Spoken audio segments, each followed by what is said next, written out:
Dr. John B. Cobb Jr. is Ingram Professor of Theology and Director of the Center for Process Studies at the School of Theology at Claremont, California. He is a leading theologian and has written extensively in his field. In this series, Dr. Cobb lectures on process theology and discusses various points of these lectures with Dr. Mary Ellen Kilsby, pastor of the Altadena Congregational Church. Hello, I'm Mary Ellen Kilsby, and I'm sitting here with John B. Cobb Jr., and we, along with you, are watching a series of tapes that were originally delivered to John's own church, the adult Sunday school class at Claremont United Methodist Church. These tapes came out of a series entitled Theology for the 80s, and they were originally 4 lectures. We have expanded those lectures into 8 tapes, and have entitled the entire series, Faith, a Relational Vision. This first tape is entitled A Christian Dilemma, and we hope that you will enjoy the entire series. This first tape is a very solid philosophical underpinning of what John will get into later in more theological terms and more understandable terms when he talks about Jesus and the church later on in the series. All of this grew out of a program sponsored by the Center for Process Studies at the School of Theology, the program being called Process and Faith. And we hope you'll not only enjoy these tapes, but will want to talk about them and discuss them and see if they won't help you as you develop your own theology for this day and age. And we'll turn now to the first tape, A Christian Dilemma.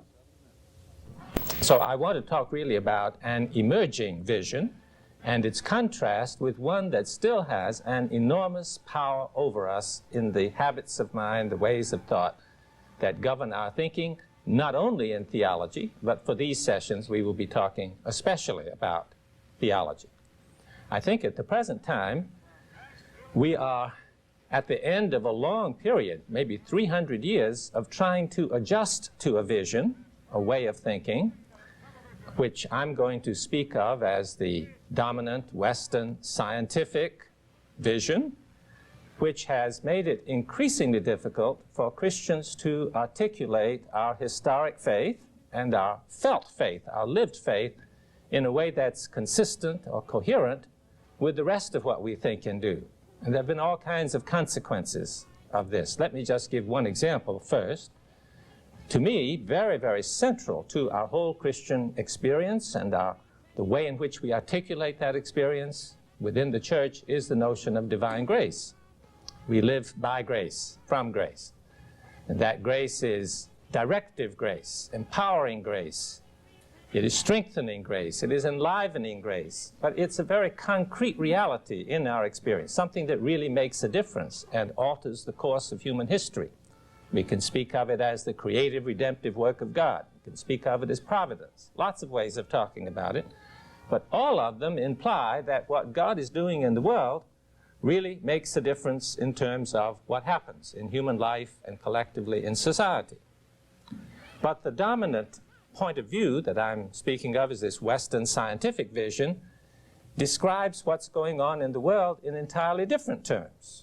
Whether we study physics or chemistry or psychology or sociology, we find that we are to explain everything that happens within the context of the world itself.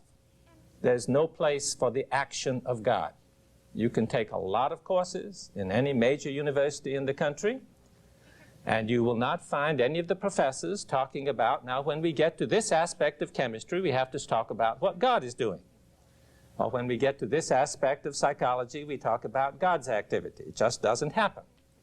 In other words, over a period of several hundred years, we've built up what's often spoken of as a closed universe. That is, a self-contained universe, where everything is explained within terms that fall within that world, rather than extending beyond that world, or refer to a divine aspect of that world. So we have, on the one hand, the language which we use in our hymns and in our prayers and in the life of the church generally, and on the other hand, we have the language that has developed out of the dominant way of thinking of the modern secular scientific world, and they don't fit. Now, when they don't fit, there are two different kinds of ways we can respond to that. One of them is the way of people, we might call them conservatives if we want, but those who want to hold on to some specifically Christian ideas in spite of the fact that they don't fit well into the modern world. And then there are others who say, but we have to keep open. We have to hear and listen to all the things that we can learn from all of the sciences and so forth, and then we become increasingly unsure of exactly how to think of God in relationship to the real events and real affairs of the world. Okay. Now, I'm going to use strong language. I'm going to say that Christians in the late 20th century seem to be put in the position of having to choose between idolatry and lukewarmness. Now, by idolatry, I mean giving ourselves wholeheartedly to that which is not, in fact, ultimate. If it were, in fact, ultimate, it would be complete, inclusive. It would relate to everything that is in an adequate manner. But instead, because today we can't put the pieces together, being wholehearted in our commitment tends to mean that we take some aspect of the whole and we treat it as if it were the whole. And then we give ourselves to it in a total manner. Well, that is what idolatry is. It's treating something that is not worthy of ultimate commitment as if it were worthy of ultimate commitment. But when we reject that, and most of us in this room, I think, are probably pretty good at avoiding idolatries of that sort, then what happens? Well, we are just not quite sure about anything. And we remain open to everything, and therefore we can't commit ourselves very wholeheartedly to anything. Okay, I'm calling that lukewarmness. Now, individuals may transcend that in all kinds of interesting personal ways. But if we talk about our modern denominations, let's take our own, the United Methodist Church. Whereas there was a time when there was enough shared consensus among people that we could order the life of our church to the mission of the church. Today we do not have any unifying sense of mission. I don't think that's because there are not enormously important things to do in the world. I think instead it's because we have found that we can't agree about things enough, so we don't discuss the basic issues very much. And about all that's left for us to be all agreed about is that, well, we do like the United Methodist Church, so we will all support the United Methodist Church in its many activities. Well, that's what I mean, lukewarmness. And it's in danger of becoming idolatrous, too, if we took the church too seriously when we treat it that way. Now, there are many reasons why the church is in trouble this way. And I'm sure it's my theological bias that leads me to say the most guilty party are the theologians. That is, our basic confusion, our basic trouble is a conceptual one. We are not able to think in a way that does justice to the absolutely central and crucial reality of Jesus Christ, and at the same time be inclusive and whole and open to everything. And until we can do that, we cannot avoid these two failures that I've been speaking of. I'd like to stop here for a minute, if we can, and talk about three concepts, at least, I think that we need to clarify a little bit. The first is you talk a lot about God's grace. Do you want to expand on that a little bit, just so we're all sure that we know what you, maybe there's several different definitions for that we all know what you're talking about when you talk about God's grace? Well, I think the idea of grace is the idea of a gift and something that we don't earn, we don't pay for, we don't deserve. And this notion of God is just pouring out in love to us. What God has to give us is, in a very general way, what we mean by grace. And then also God's forgiving us, of course, without anything being required of us except simply the acceptance of the forgiveness. I was putting the emphasis not so much on God's forgiving us in spite of our sins as this activity of God in the world that builds us up. I think it's both a creative activity and a redemptive activity, and these can't really be distinguished from each other. This sort of support that we feel continually. I think life itself is a gift of God. Yeah. We simply can't take it for granted as something we possess. We can't for a single moment. Each moment is a new gift of God's grace. But I don't think it's enough in understanding the biblical way of thinking of grace simply to say, that everything is grace, so that everything is a gift. We need to see how there are particular directions that we are being drawn and led into by God. That's why I like the word providence. So God is not simply giving us life and giving us freedom, but God is also directing us as to how to use that. Not controlling or determining, but making it possible for us to do things. Okay, that's helpful. And then you're accusing us of being either lukewarm or idolatrous. And I'd like to deepen my understanding of what you mean by that a little bit. I suspect I would have to confess to the lukewarm. And yet my congregation is very enthusiastic about what we do in mission to meet human needs. So how are we being lukewarm? Well, somehow, Mary Ellen, you're a hard person for me to think of as being particularly lukewarm. And I do really want to emphasize that individual people seem to be able to transcend the dilemma, and groups even can transcend the dilemma, at least locally and provisionally. And of course, I certainly don't want to put this as an accusation against people. It's a situation that I'm trying to describe.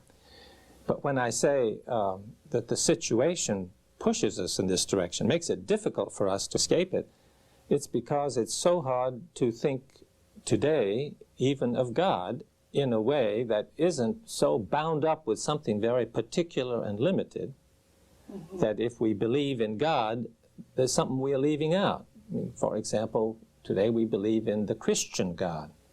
Okay, well, then what is our attitude toward other religious traditions?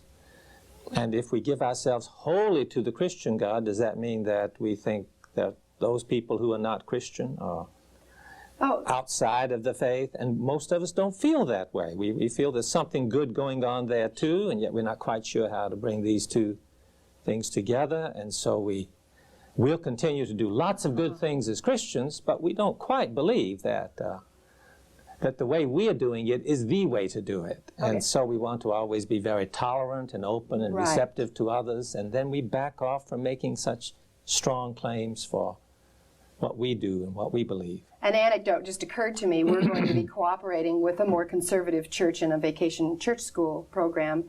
And when we talked about the different way we approach the Bible, I said to the other minister, maybe you can just say that you really believe that God dictated that Bible to those people, and we would say that it came out of a much longer tradition, or oral tradition and whatever, and that our sins would be toward the wishy-washy side, your sins would be toward the more narrow-minded side, and maybe that's part of kind of thing you're talking about.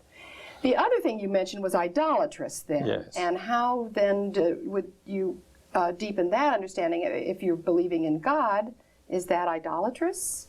Well, if the God you believe in is too small, to refer to a book title that was rather well known a few years ago, then it is idolatrous, because then you are likely to think that God can be identified with some segment of reality.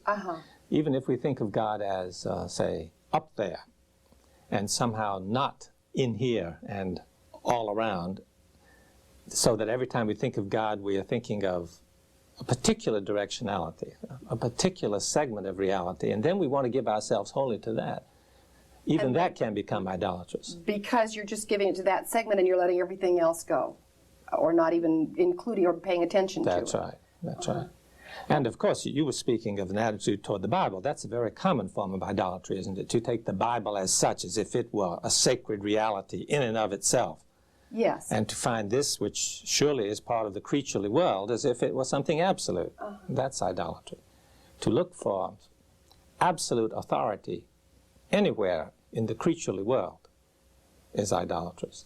That's really helpful. And I think we should go on and then maybe come back a little later and explore what you would do about all this.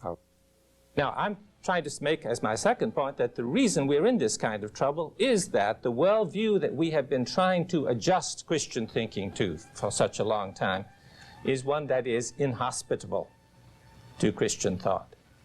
It tends constantly to push our understanding of God's activity in the world out and leave us with a completely self-enclosed secular world. Now, this worldview that we are still in the church generally trying to adapt ourselves to has been dying for 100 years. That is, it hasn't been working in the sciences, and it doesn't work anywhere else. That is, of course, it works with respect to a lot of problems, a lot of issues. It gives a lot of direction to a great many scientific inquiries. Otherwise, it could not possibly have lasted and maintained itself so long. But in all the new frontiers of the sciences, it turns out there have to be all kinds of ad hoc hypotheses, all kinds of ideas that don't fit with this dominant vision in order to move forward at all. I think it's sort of like the period when in order to understand the movements of the stars, one had to add all sorts of epicycles. Well, I think sciences have been adding all kinds of epicycles for a long time. And the basic reason is that the dominant worldview is one which has no place in it for real relations among things. And what we are finding all over the place is that everything is related to everything else. That's why I've used as a topic today a relational vision. The relational vision is beginning to emerge not only out of developments in the sciences, it's also emerging out of our interaction with other cultures. We find that there's something about our modern Western society that is far less relational in its understanding than, for example, the biblical society was, and far less relational than the Far Eastern societies, far less relational than the primitive societies. And people are beginning to find values in all of these other traditions because they help us to break out of the notions that have so dominated us so long. I want to try to sketch very simply what this dominant scientific Western vision is so that you'll understand what I'm calling for us to break loose from in order that we can have new opportunities for Christian theological work. And of course, in doing that, it's going to be a caricature. I don't think I can avoid that. I hope it's a good caricature rather than a bad caricature, and that you can recognize that, of course, there have been hundreds of variations, but still some dominant tendencies. I think one reason that these dominant tendencies are so strong is that the dominant vision is encouraged by our language. In fact, not just English, but all of the Indo-European languages. And our philosophical thought, of course, was largely shaped by Greek. The Greek language pretty well told us what the world was like. If you read Aristotle, he follows very, very closely the suggestion that's involved in Greek grammar when he's telling us about the nature of the world. And I want you to think about two sentences, very, very simple sentences, and see how they structure the world for us. One of those sentences might be that the chair is yellow. We've got lots of yellow chairs here, so I'll start with that. Okay? The chair is yellow. Very, very simple sentence. And what it tells us about the world is that there are such things as chairs. And the chair, of course, might have been brown or might have been blue or might have been something else. It happens to be yellow. So its yellowness, which is an attribute, is also an accident. It doesn't characterize what the chair is in and of itself. So the chair is something that is different from the particular color that it happens to have at this time. If we painted another color, we'd say it's still the same chair with a different color. So it gives us a sense that there are objects in the world, that indeed the world is made up most fundamentally of objects, and then these objects incidentally have attributes. And colors, of course, probably the most important of those attributes, since the field of vision seems to dominate the way we think about things. Okay, now another sentence is, the stone falls. Okay. Now in this case, we've still got an object, the stone, and we assume it's the same stone when it started falling and when it hits the ground. But it falls, so there's some kind of an action. It does something. And this action is motion. Now we have two notions then, a world of things which have characteristics and a world of things which move. And in the course of modern science, the world of things that have attributes was increasingly explained in terms of the world of things that move. So we want to explain why the chair is yellow. Okay, well, how do we do that? We say, well, on the surface of that chair there are a lot of molecules. And those molecules are in some kind of motion. And they're made up of atomic units, for example, and then subatomic units. And those units and entities, they're in various kinds of motion. And then, of course, light strikes the chair, and there is something that moves, some little particles that move from the light to the eye, and then they generate some motions in the cells and so forth, and then I have the experience of the chair is yellow. Okay? Now, the point here is that with these two kinds of sentences, for Aristotle, he didn't do that. The chair is yellow. That remained a fundamental characteristic of the world. But in the modern scientific worldview, we have learned that the yellowness is a product of particles in motion. And the whole world, then, is finally to be understood in terms of particles of matter that are in motion. Now, we call this the atomic worldview. An atom, as defined by the Greeks, was the kind of particle that you could break a larger piece of matter up into, which you couldn't break up anymore. Okay? You keep chopping, and finally you get to something that can't be chopped any longer. And in modern science, they thought when they had arrived at what we call the atom, they had arrived at what could not be broken up anymore. That's why the atom smashers are paradoxical. That is, you can't smash an atom if it really is an atom, so it turns out that atoms are not really atoms. But I'm speaking now of what an atom is philosophically, and we have to keep searching, you see, to find out what particle in the actual world really is an atom. But the possibility of breaking up an atom also had a larger effect than this. That is, it indicated to us that, in fact, the world into which you broke up the atoms was not like a bunch of philosophical atoms.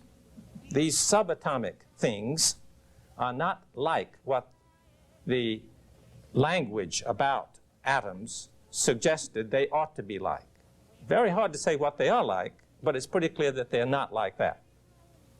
So I'll use this fact that the modern atom, that is the scientific atom, turned out not to be an atom at all, as indicating one of the ways in which the course of modern science broke out of the atomic worldview which had been so dominating.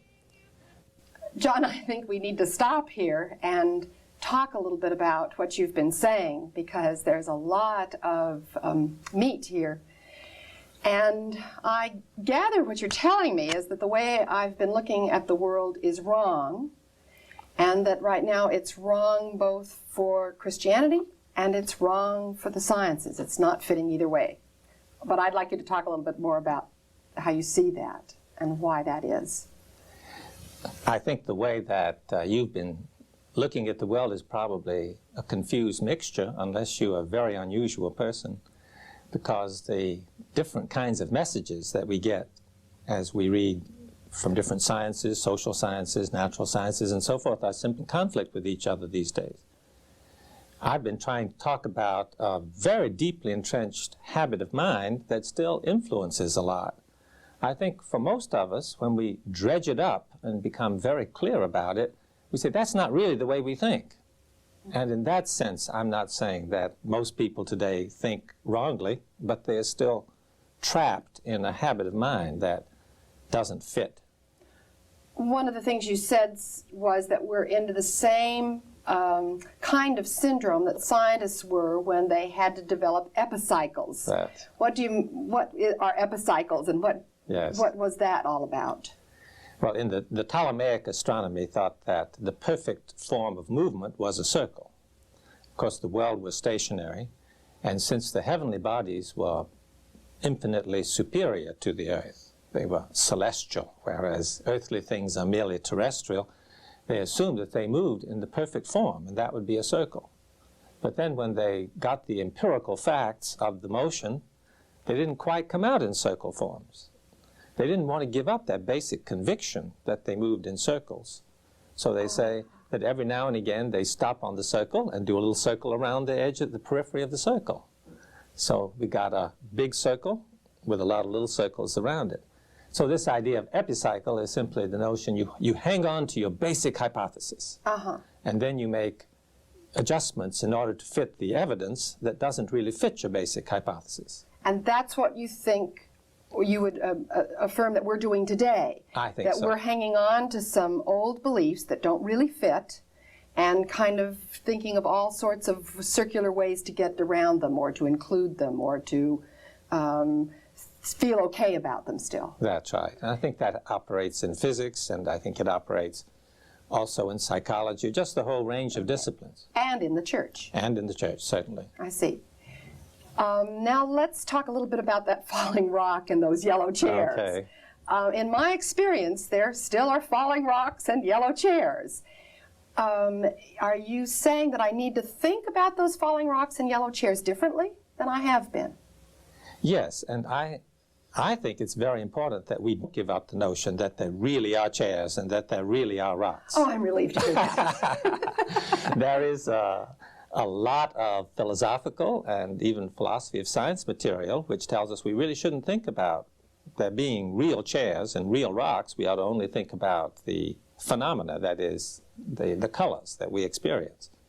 I'm against that. I think there really are chairs and that the chairs are really composed of molecules and the molecules are really composed of atoms and so forth, except that all of those terms are bound up with that older way of thinking that no longer works. Okay, and by that you mean that although that chair is real and that falling rock is real, that there is a whole lot more to that as an event, and I'm not sure about... Yes, and we must talk about that some more. I think we'll get around to some of that next time, but let's say something about it now. I think the chair is not an entity that is self-enclosed and separate from its environment, clearly contained within itself, but is rather a whole field of activities going on. And all of those activities are involved with all the other activities that are going on throughout the universe.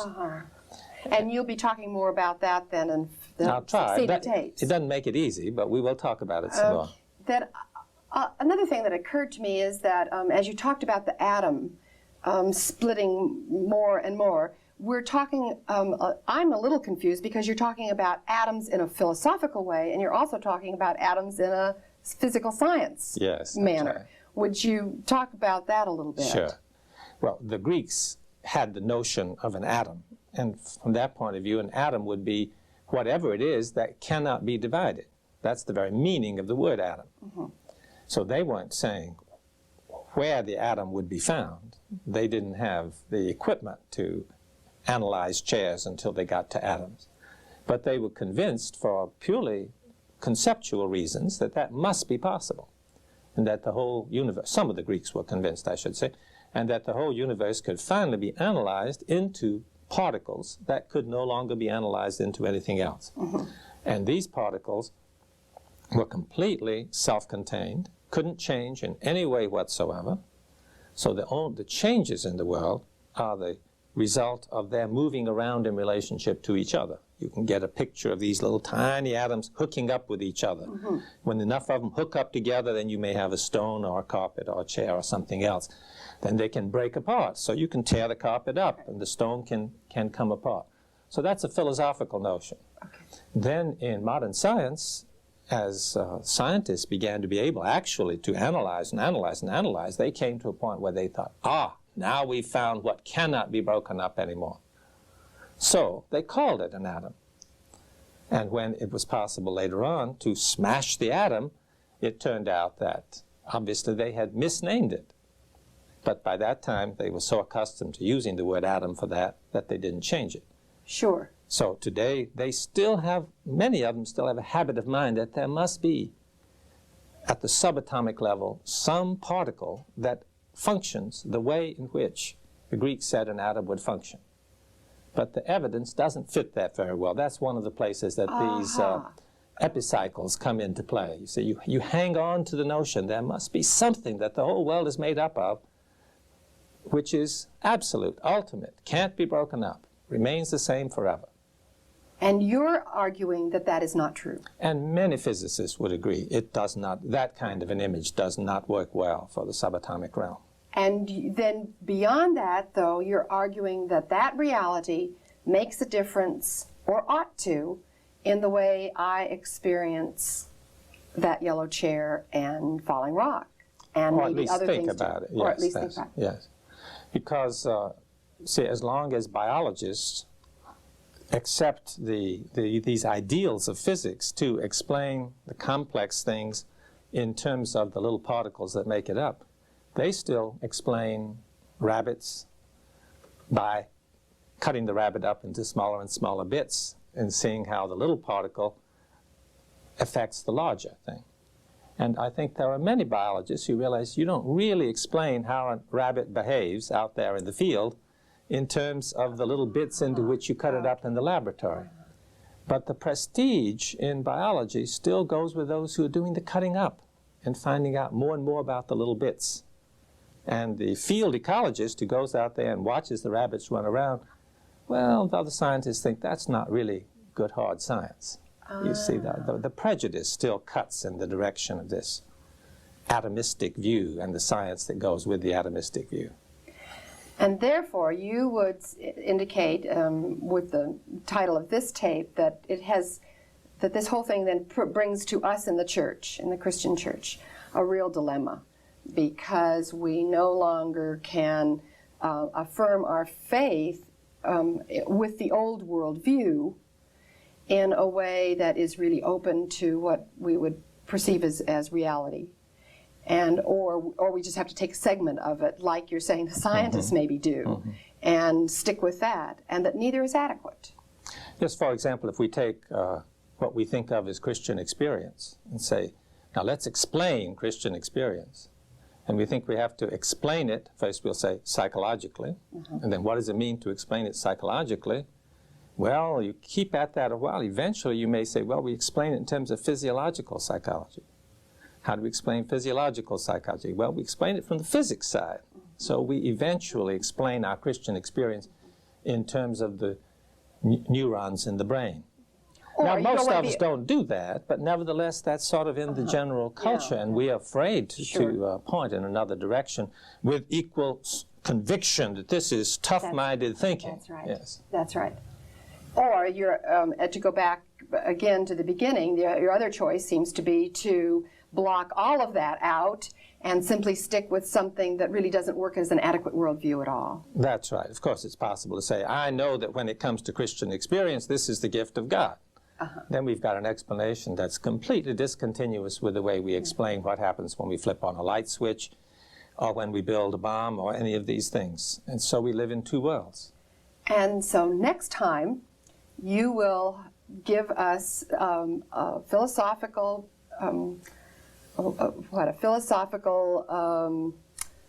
background, a philosophical foundation out of which to rebuild, perhaps, our faith as well as our worldview that will be coherent. And I know you've called that a relational vision. Yes, yes. Yes, I'm certainly going to try, because I'm convinced that faith and worldview can't be kept in separate compartments, and the way we really and truly think about things and try to understand things is bound up with our faith. Thank you, and we'll look forward to hearing you the next time then and finding out how we really can look at things so that we can both adequately function in the world and be strong evangelical Christians. Good.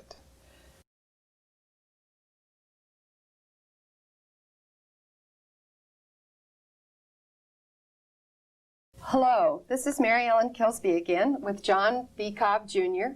talking to you after the first lecture, which we presented, or John presented, his feelings about our Christian dilemma. That is, that we are trapped by a dominant worldview that is inadequate both for the sciences today and what is true about the world, and is certainly inadequate for our Christian faith. This lecture is second to that lecture and depends on that introduction.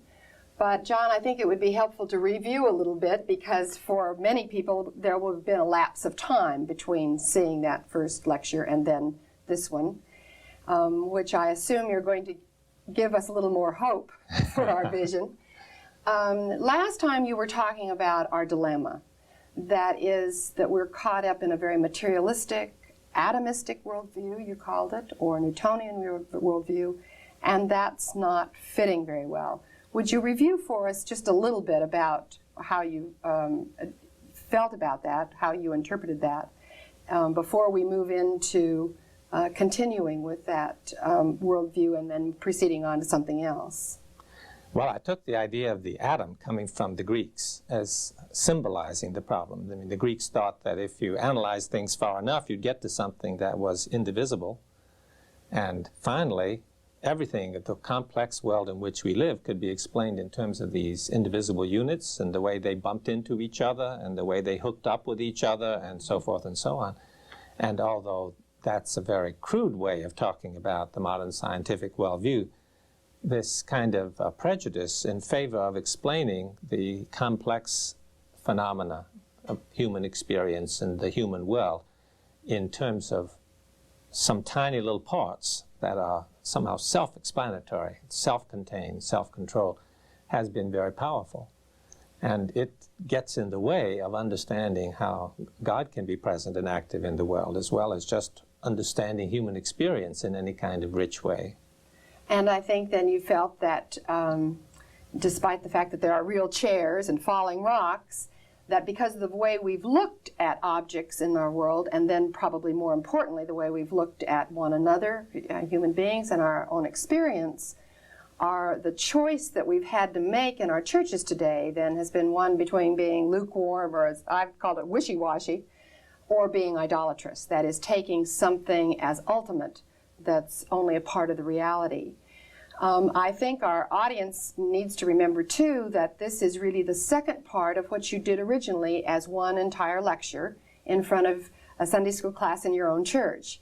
And so we'll be picking this up then. Well, you're still talking about the old worldview, the mechanistic worldview, and I'd like us now to listen to that part of the tape, and then we'll come back in maybe before you move on to the next section. As long as this worldview of a physical world that was completely self-contained, that is, matter in motion is the totality of the physical reality, as long as that prevailed, what happened to one's belief in God? Well, it's interesting that one of the reasons why among the choices that were available back in the 17th century, some people preferred this purely materialist view of the world was theological. Because if atoms, or if the material world, if the physical things have no principle of motion within themselves, this was applied even to animals, they have no capacity for self-motion, then their motion must be given to them from outside the system. And therefore you can very quickly prove the existence of God. There has to be a source of the motion which characterizes all the atoms. And you find out that these motions are extremely regular, and they follow laws, and therefore we have a quick proof from the nature of physical reality to the divine, omnipotent lawgiver who controls everything that happens in the universe. And a good many physicists and theologians felt very good about that. So it's interesting that this modern worldview was influenced by theology, or by an interest in theology in the way in which it got shaped. It seemed to give enormous amount of credit to God. But of course this leads to what we have come to call a deistic view. That is, God is the one who establishes the laws, perhaps created the atoms in the first place, if the atoms were created, and therefore is responsible for all the motions that take place throughout the entirety of cosmic history. But this God then otherwise lets it go. I mean, doesn't alter the course of events. Now, that was not nearly as much appreciated by the Christians, and so there were intense debates as to whether the lawgiver, who had established this rigorous, mathematically formulable system of motion for these particles of matter, might also, from time to time, violate the laws which he had established and introduce events which did not follow from that. So we had a very sharp dichotomy drawn between the natural and the supernatural. A natural event is one that follows the natural laws. A supernatural event is a miracle, and a miracle is contrary to natural law. Now, that notion of miracles as violations of natural law has taken pretty deep hold, so I hope it doesn't surprise you that that is an idea. But there's nothing biblical about that. It's important to know that that's not what's meant by miracle in Scripture. There were no natural laws to be broken, so that the idea of miracle as breaking natural law obviously couldn't come along till you had this whole different sense of the nature of reality. Now, in this worldview, I've spoken of nature and I have spoken of God. How about human beings? How do they fit in? Well, the tendency was to think that our bodies are part of this great world machine. That is, physically speaking, what we do, how we act, everything is just as much determined by these natural laws which govern the motion of the atoms as anything else in the universe. But most human beings were not willing to think that that was all that they were.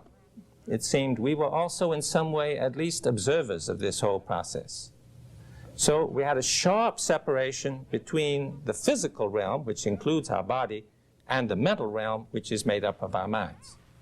And when we talk about dualism in the West, this is usually the fundamental dualism we're talking about, the dualism of mind and matter, with the body as part of matter. So mind and matter belong to completely different spheres. Well, there are some very interesting ways in which the philosophers tried to deal with this, because it just doesn't seem as if mind and matter are as totally separate from each other as the idea would seem to suggest. It seems as though what happens in my body has some effect on how I think and how I subjectively feel, and how I think and feel seems to have some effect upon what I do. For example, I decide as an illustration I shall raise my arm, and for some strange reason the arm goes up. But if you are a strict adherent of that worldview that I'm speaking of, the reason the arm goes up has to be explained in purely physical terms. And if I happen to want my arm to go up at the same time, that has to be explained in a completely different set of terms. One of the philosophers of the earlier part of the modern period said it's really like two clocks which keep perfect time. So every time you see that one of them says 17 minutes after 3, the other one says 17 minutes after 3, but you should never suppose that one of them has any influence upon the other. So it gave another good job for God to take care of. That is, God had to wind up the mental world and the physical world at the beginning so that they would always keep perfect time with each other throughout all the millennia that went on. I'm mentioning these facts to indicate that from the beginning there were problems in this worldview. This notion that there is nothing in the physical world but matter in motion never worked to explain all of the real phenomena. At least if you call those explanations, you can say it worked, but they are pretty ad hoc kinds of explanations, to put it mildly. Okay, so human beings existed over against the natural physical world, outside the physical world. That is, human beings insofar as we are minds. And one of the things that theologians liked about that was it meant that what happens to the body has no effect upon what happens to the mind or soul. So it's very easy to argue for the immortality of the soul and all sorts of very different kinds of things happening to the soul from what happened to the body, because there's no real connection between the two.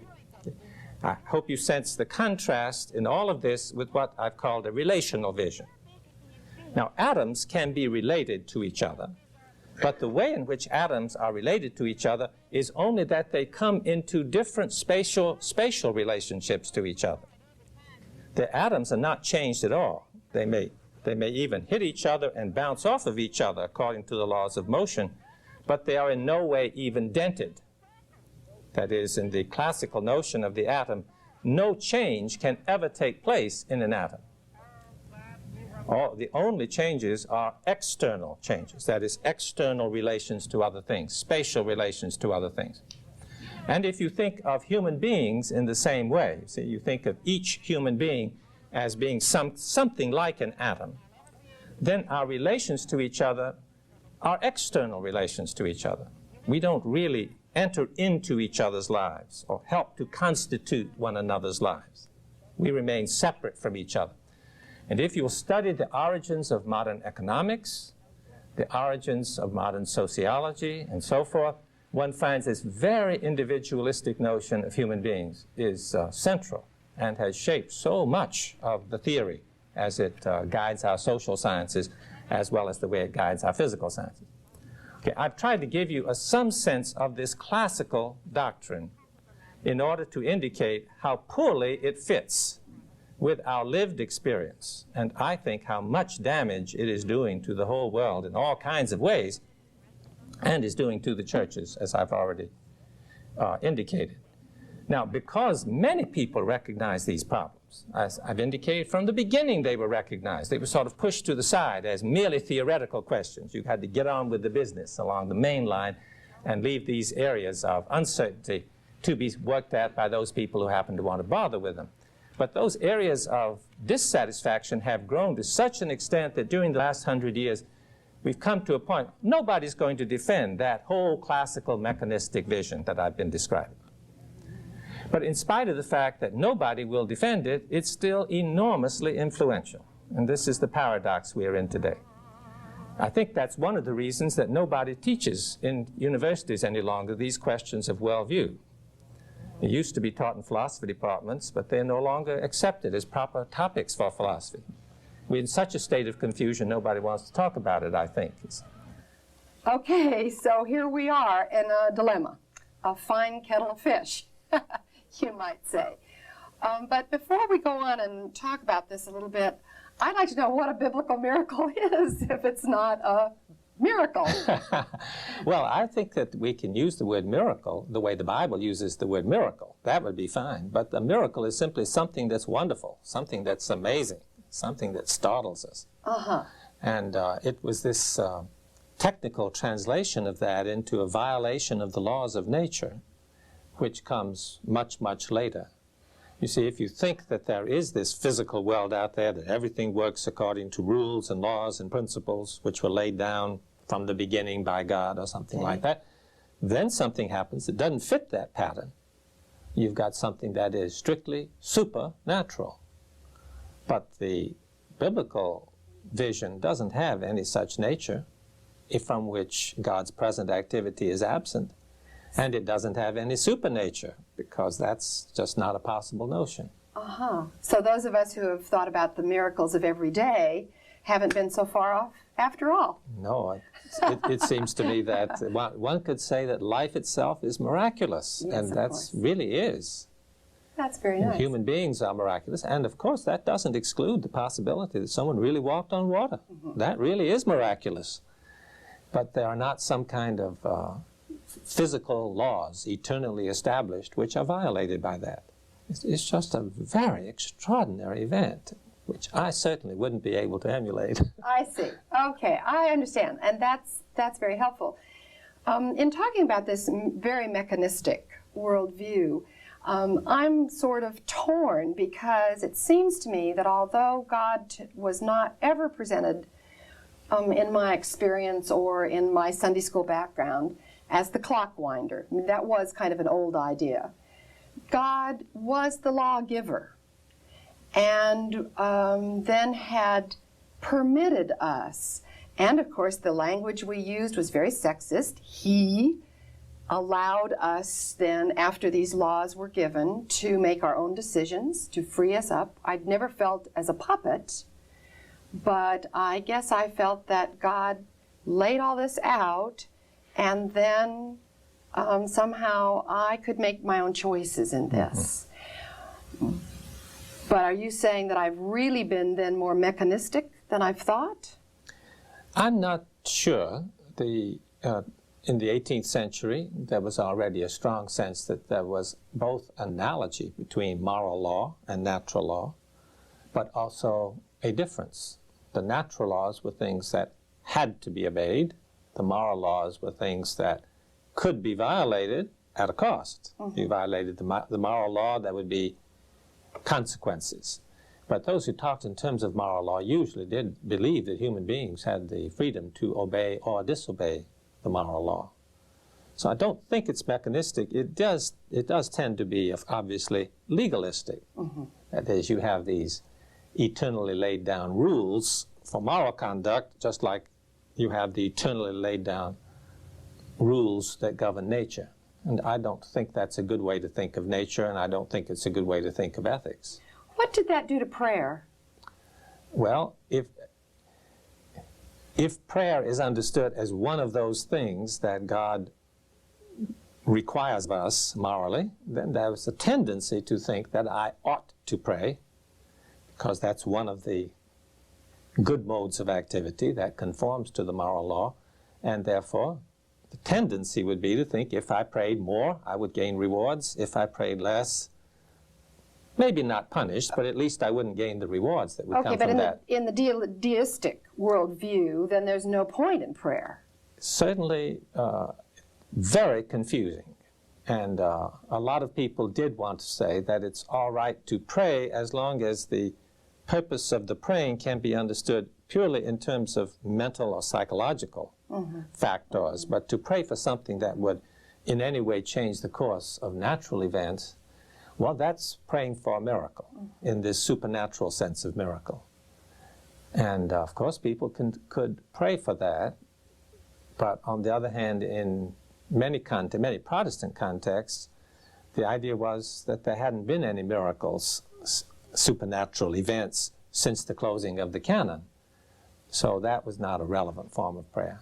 That got very difficult, because as I reflect about it, even out of my, if you will, mainline Protestant Sunday school experience, then if I really felt that God was almighty and there was this total will, then prayer was only to put myself in tune with that, rather than the fact that it could change God at all.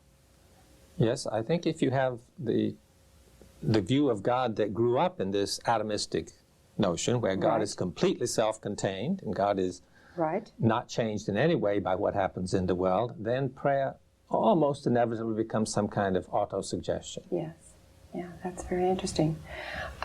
Before we move on then to your view that would be contrasted with this, is there anything more that you think we ought to reflect on about the past, or are we now ready to hear about what you would present to us then as an alternative? Well, of course, what I'm hoping is that by bringing up to consciousness this mechanistic and usually dualistic way of thinking, we can sort of reflect about it, distance ourselves from it, and be ready to imagine ourselves into a fundamentally different way of thinking about things. I thought it was fun that you talked about the college professors that aren't talking about this anymore, because that is a very sharp anecdote for me of how we really have compartmentalized and made divisions. Yes. There was a time when theology was the place where everything was brought together, and then philosophy sort of took over that role. And in the 20th century, philosophy has abdicated that role and said we have a very, very special task alongside others, and many theologians do the same thing. They want to just have a very specific thing. It fits the pattern of the university, where each department does its own thing, and really there is no university. There is just a collection of departments, each one of which has its subject matter and its method, and no one wants to be bothered with how it all fits together. So now we may get some philosophical background of how it might all fit together, and my hunch is that this next segment is going to be real toughy, but we'll hang on to our seats and see if we can't hang in with you and follow it through, and then we'll come back and reflect some more. I even hope that in some sense, when we get away from the mechanistic worldview, we'll have a sense of recognition that we really haven't been thinking that way in our deepest and most meaningful reflection anyway, and that we can move rather easily into a relational way of thinking at one level. It takes a long time to dig up the other. Okay, let's try it. Good. Even within the sciences, in spite of the fact that we know that when you break up an atom, what you get are not things like those atoms were supposed to be, but something very different, there's still a very strong bias to try to think of all of that in terms of particles. Well, if you listen to the word particle, it sounds pretty much like a little tiny atom, a whole lot littler and a whole lot tinier than the other one. Well, of course, we know that particles are not really like the atoms were supposed to be, but there's a bias built into the way in which we think that wants to explain as much as we can in those categories that fit. I've already tried to indicate that I think a very important reason for this is that our language encourages us to think that way. And as long as we try to think relationally without realizing that we still have in the back of our minds yellow chairs and falling stones as the kind of model of the way the world is made up, we never can really break out of this atomistic vision and enter into a truly relational vision. And since I'm convinced that almost all of the disciplines within the university have come to realize the importance of relations, but have not been able to structure the idea of relations deeply into their own fundamental conceptuality, I think it's awfully important, not just for the sake of theology, but also for the sake of theology, that we ask the question, can we think in a way that is different from the way our language encourages us to think? Now, I do want to recognize the difficulty, and I assure you I've spent several decades of my life trying to use ordinary language to express ideas that are in tension in opposition with ordinary language. Now, the scientists do this too. This isn't anything distinctive about a theologian. But it is difficult, and people complain that the theological ideas that I want to express are hard to understand. They're hard to understand because they don't fit with the habits of mind into which we want to make everything fit. Now, I think that it's a very important theological task, not simply to try to adapt our Christian beliefs to this hopefully emerging worldview, which is a relational vision, but actually to participate in shaping that vision. Not to wait until it finally comes to birth by people who are outside of the church and are often very hostile to Christianity because they think we Christians have sold out completely to this mechanistic worldview in the way in which we think. Not to wait for that to happen and then to have to struggle belatedly to get on board, but because it would be so much to our own interest, if for no other reason. But I think most important because I think it's true. I think we ought to be involved in trying to shape that emerging vision. And this is what process theology has been concerned about for several decades now, and I do want to introduce that term so that you will know where I'm coming from, and I'll try to explain it a little bit more before we get through. Now, if we are really going to think in a different way, if we're really going to have a different vision and a different context within which to operate, then we're going to have to take a different model of what makes up the world than the idea of chairs and stones, to generalize as we refer to all things. And I think there is a different model that's, at one level, very readily accessible to us. And that is, instead of thinking of objects or substances, if we think in terms of events. Everybody knows things happen. That's not a strange idea to you. There are events. There are occurrences. But our overwhelming habit, and I think again largely because of the language that we all speak, is to suppose that these things happen to something. And so we have to get a noun, and then we have to talk about the event as something secondary. And of course, though, the scientists always knew things happened, but they wanted to explain what happened in terms of matter in motion. But let's look at it another way. Let's say that this class is an event. Okay? Well, the fact that we call it a class already tends to make us feel like there ought to be something to which things were happening, or there ought to be something which was doing something. See, the class meets. Okay, what does that mean? Does it really mean there is such a thing as a class, and then it incidentally meets? But what is this class? Does it exist apart from its meeting? Is there something somewhere that is a class? Well, in some churches you might think so because they have classes that go on for years and years and years and seem to have a life of their own. But in this church, I think you're going to have a hard time finding this substantial class that underlies the event of meeting. We meet, there are things going on, I'm saying some things, you're listening, we have some kinds of interaction going on, and we call that a class. So we put it under this noun, class. But that has already led us, I suspect, to put it in the wrong classification.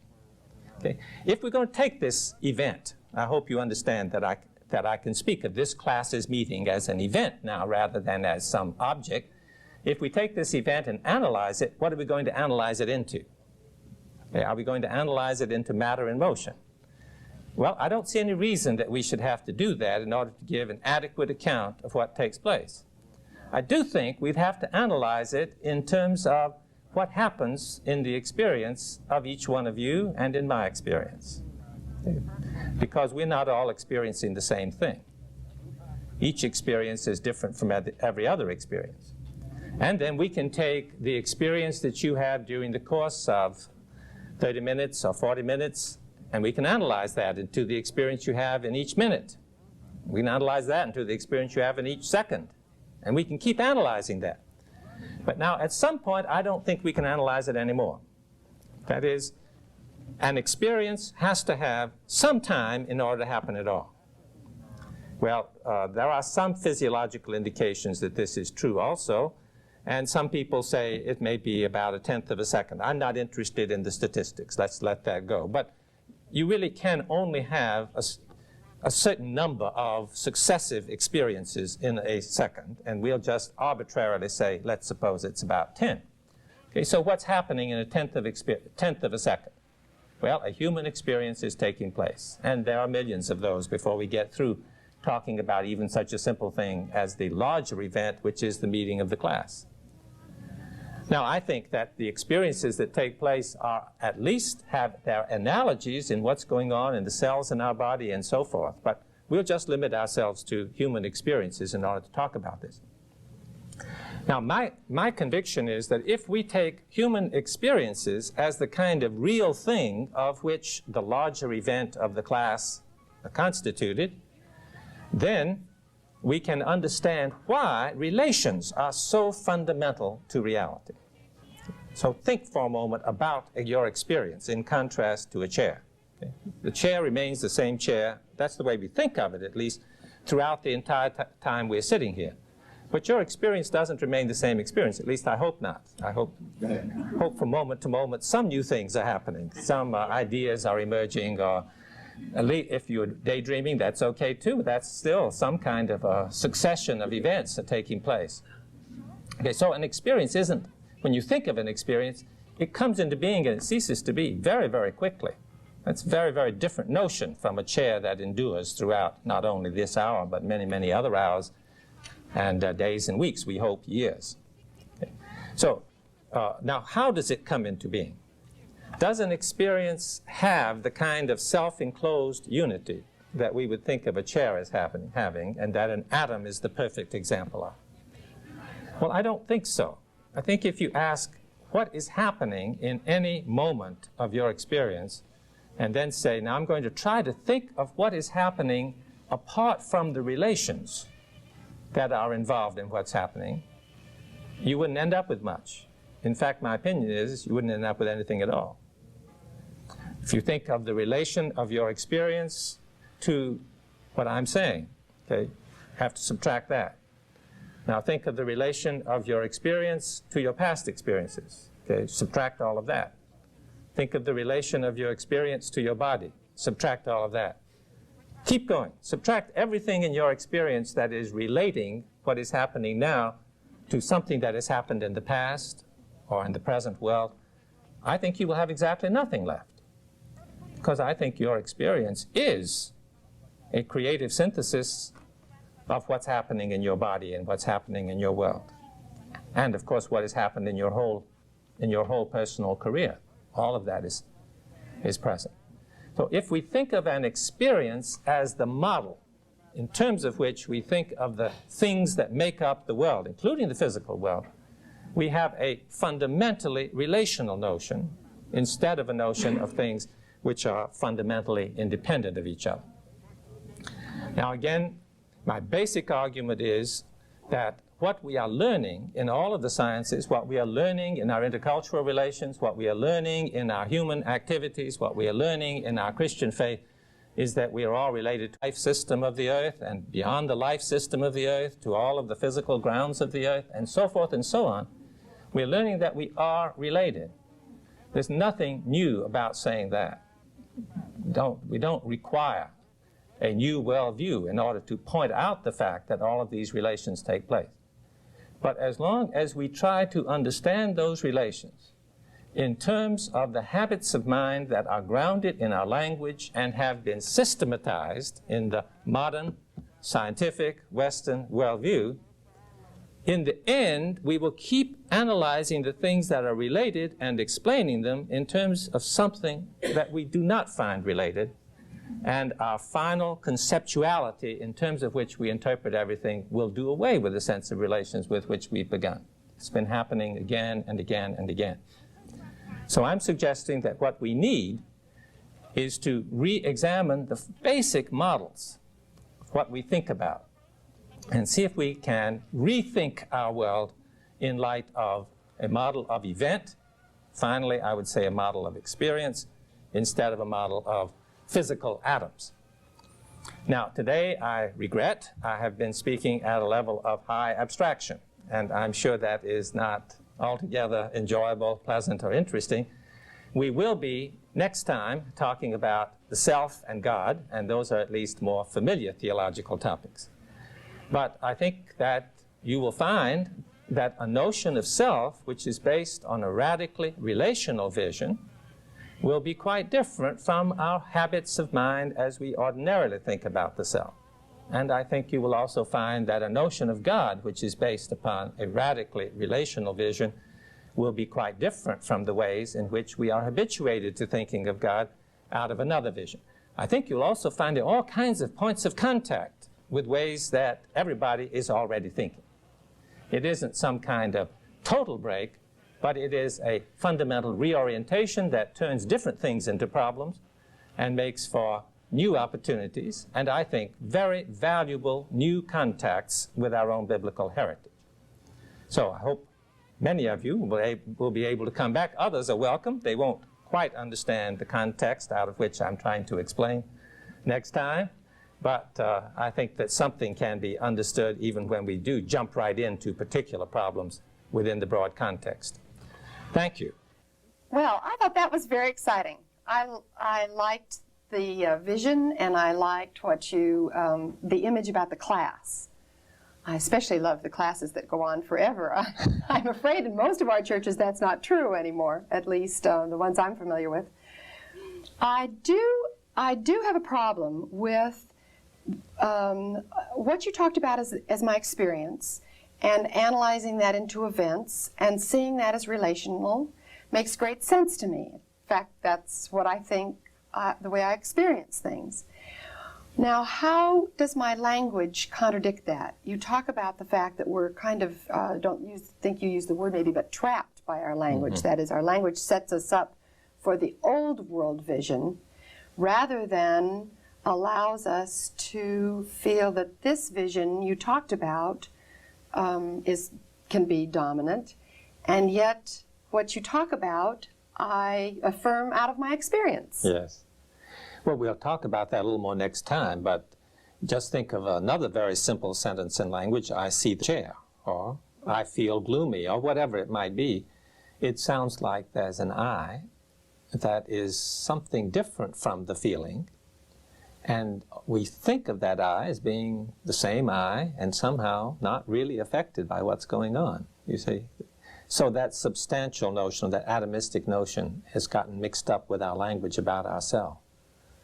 And most people worry a lot about how they can fit a view of events with their sense of themselves, who they are as enduring persons. But those events do change who I am. I mean, I suspect even little events change who I am, and certainly the big events do. But I still have to use that word I. That's right. That's built into the language, and I don't know any way to avoid it. It's interesting that the separation of the pronoun I from the verb came about, I have heard, somewhere around the 9th century in European languages. Uh-huh. And that, I think, accentuated this sense of there being a self that is somehow below or above or beyond the experiencing.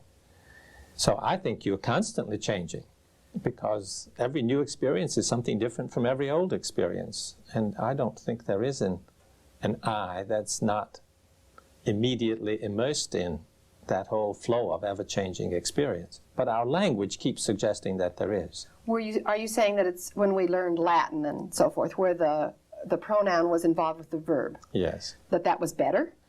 Oh, I don't think you solve any problems that way, but it is an indication of how the Western tradition has heightened and accentuated the focus upon the I or the self as a pronoun. Some way. It's interesting when you're in the Orient, or say Japanese is the one Oriental language I know something about. We feel we have to begin every sentence about ourselves with a pronoun. It sounds very strange to the Japanese. They would use that pronoun very, very rarely.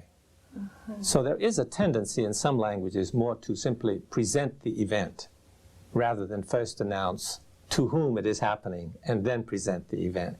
We have become very individualistic in right. our worldview, and then I gather you would say that atomistic worldview has underscored that individualism, yes, that separation. Then. So that the I is even thought of atomistically, and the language keeps drawing us back into that way of thinking of it.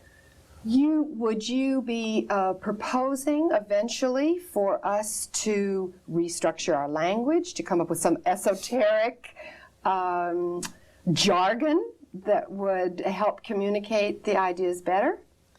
Well, I'm not going to try to handle that one myself. But the idea is discussed.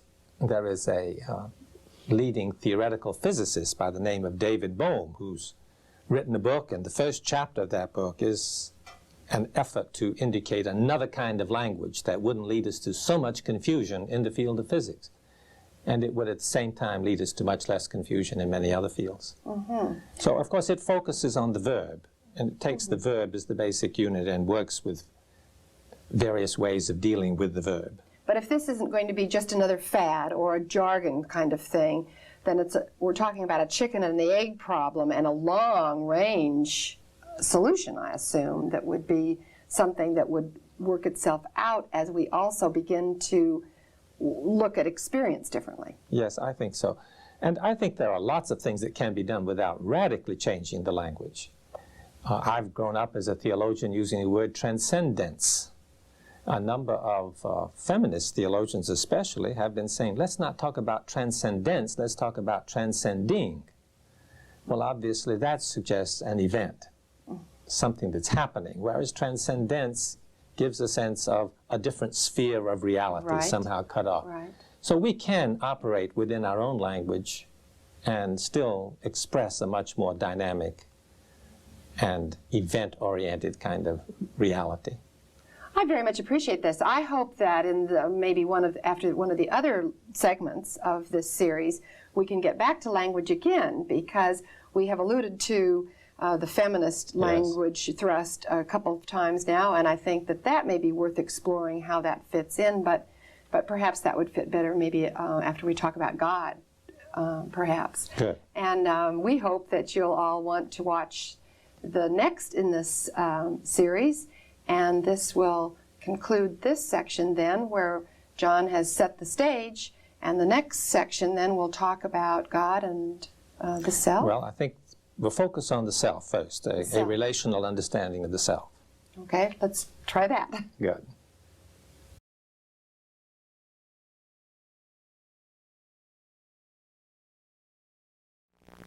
This is Mary Ellen Kilsby, and I'm with John B. Cobb Jr. again for the third in a series of 8 tapes. We want to remind you that these tapes have been broken up from 4 lectures that John gave to a Sunday school class, and we're doing some interviewing before and after, and hopefully being able to do some clarifying and some deepening as we go along. This tape is entitled The Self and a Relational Vision, and John is going to be continuing his vision for reality, which he opposes to what he calls the dominant world vision, which he would indicate is no longer adequate, neither for the church nor for the real world and science and for any of us at this point. And this is his offering of a way of thinking about everything, including God and reality and the world and chairs and rocks, and that there is indeed a way of looking at ourselves with this vision. And so we're going to get into John's lecture right away. Last time we talked about the relational vision, and I was trying to contrast a new way of thinking about reality in general that I think is coming widely into being in the past 100 years, very gradually, over against what we sometimes call the Newtonian worldview, which dominated for several centuries. And I think that Newtonian worldview was connected to some aspects of the Greek worldview and has a very, very deep rootage in our society. So to break loose from all of that is no easy matter. And the kinds of ideas I was presenting last time, I'm sure not immediately appropriatable. But I hope rather than going back over them in general, that something of their meaning may become clearer as we apply them more particularly to different topics. And today our topic is the self and God. That's a lot to talk about in a short time, but I'll try to say a few things about it that illustrate the meaning of the relational vision for these central questions of the Christian faith. Now, I said last time that what we need to do is to shift from taking our models of reality from things like tables or chairs or stones to taking our basic vision of reality, our basic paradigm for reality, from events, happenings, occurrences, and that the one unitary happening or occurrence that we can most clearly envision and that provides the best basis for our reflection about everything else is our own experience. And when I speak of our own experience, I'm talking about our experience in a single moment, because we can, of course, talk about our experience throughout a lifetime, and that's made up of many, many, many experiences. So I want to focus today on what this is. And to begin with, point out that when we talk about the self, in this relational vision, we have to be talking about precisely these experiences. There's a sharp contrast, especially to be found with the way in which in India the self has been understood. And I'm speaking of the Vedantist way of understanding the self. See, and the Indians thought about this flow of experience that I'm talking about. They thought, well, yes, of course it's there, but that can't be what's truly real. The flow of experience must be a flow of experience that is happening to something, or to someone, to somebody. So the self is that which underlies the flow of experience. It's that to which the flow of experience happens. The Hindu word is Atman. And so far more important than the concrete particularity of experience from moment to moment in this Hindu vision is the Atman which underlies the flow of experience. And the way you get to the Atman is by cutting away everything that is particular, everything that is specific to the flow of experience. And of course, finally, that means that you cut away everything that is particular to your personality. The true self, that which underlies the flow of experience, has no characteristics whatsoever. Because if it had any characteristics, these would be derived from the specifics of your personal experience. And we're trying to get deeper in that. Okay? I'm setting this up as a contrasting way of thinking. So if you believe that the self is not to be found in the flow of experience, but underlies the flow of experience, then the experience finally has no effect upon the self. And this is the logic of the Vedantist view. Finally, they said Atman and Brahman are the same thing. That is, the underlying reality of all things is totally undifferentiated, characterless, and it's one and the same everywhere. Now, that's not the Western view, but it is a very consistent and logical development of the view that process thought is rejecting. And I'm suggesting it to you, therefore, as a sharp contrast. Now, the Buddhists made the same kind of criticism of that view of the self that I want to make of that view of the self. They said it locates reality at the wrong place. The reality is not something that underlies the flow of experience. It is the flow of experience itself. Now, this has a very important effect, of course, upon the spirituality of Buddhists and Hindus. The spirituality of Hindus is to seek to get beyond consciousness, beyond experience, to something that is deeper than that, and realize that that's what we are. The spirituality of Buddhism is to realize the experience in its fullness and in its totality and in its immediacy. And process thought at this point is much more sympathetic with the Buddhist direction. What I'm trying to suggest here is that denying that there is a self that underlies experience, a non-relational self, and saying that the only self is this relational experience that's constantly taking place, does not depreciate experience. It doesn't depreciate personality. Rather, it says this flow of experience is the human personality, and it is what is important, and there is not something else in relationship to which it is less important or superficial or secondary. Now, this relational vision fits very well with what social psychologists and others are teaching us today. That is, the self comes into being as an expression of the total reality of the community within which it is. There is not in the newborn child a self which already exists and then to which various things happen. Rather, there is the coming into being of the self, that is, of the particular character, the particular personality, and it comes into being out of this whole matrix of events that constitutes the society within which we exist. So I think that the social view of the self, or the relational view of the self, is supported by a great deal of the research in psychology and sociology.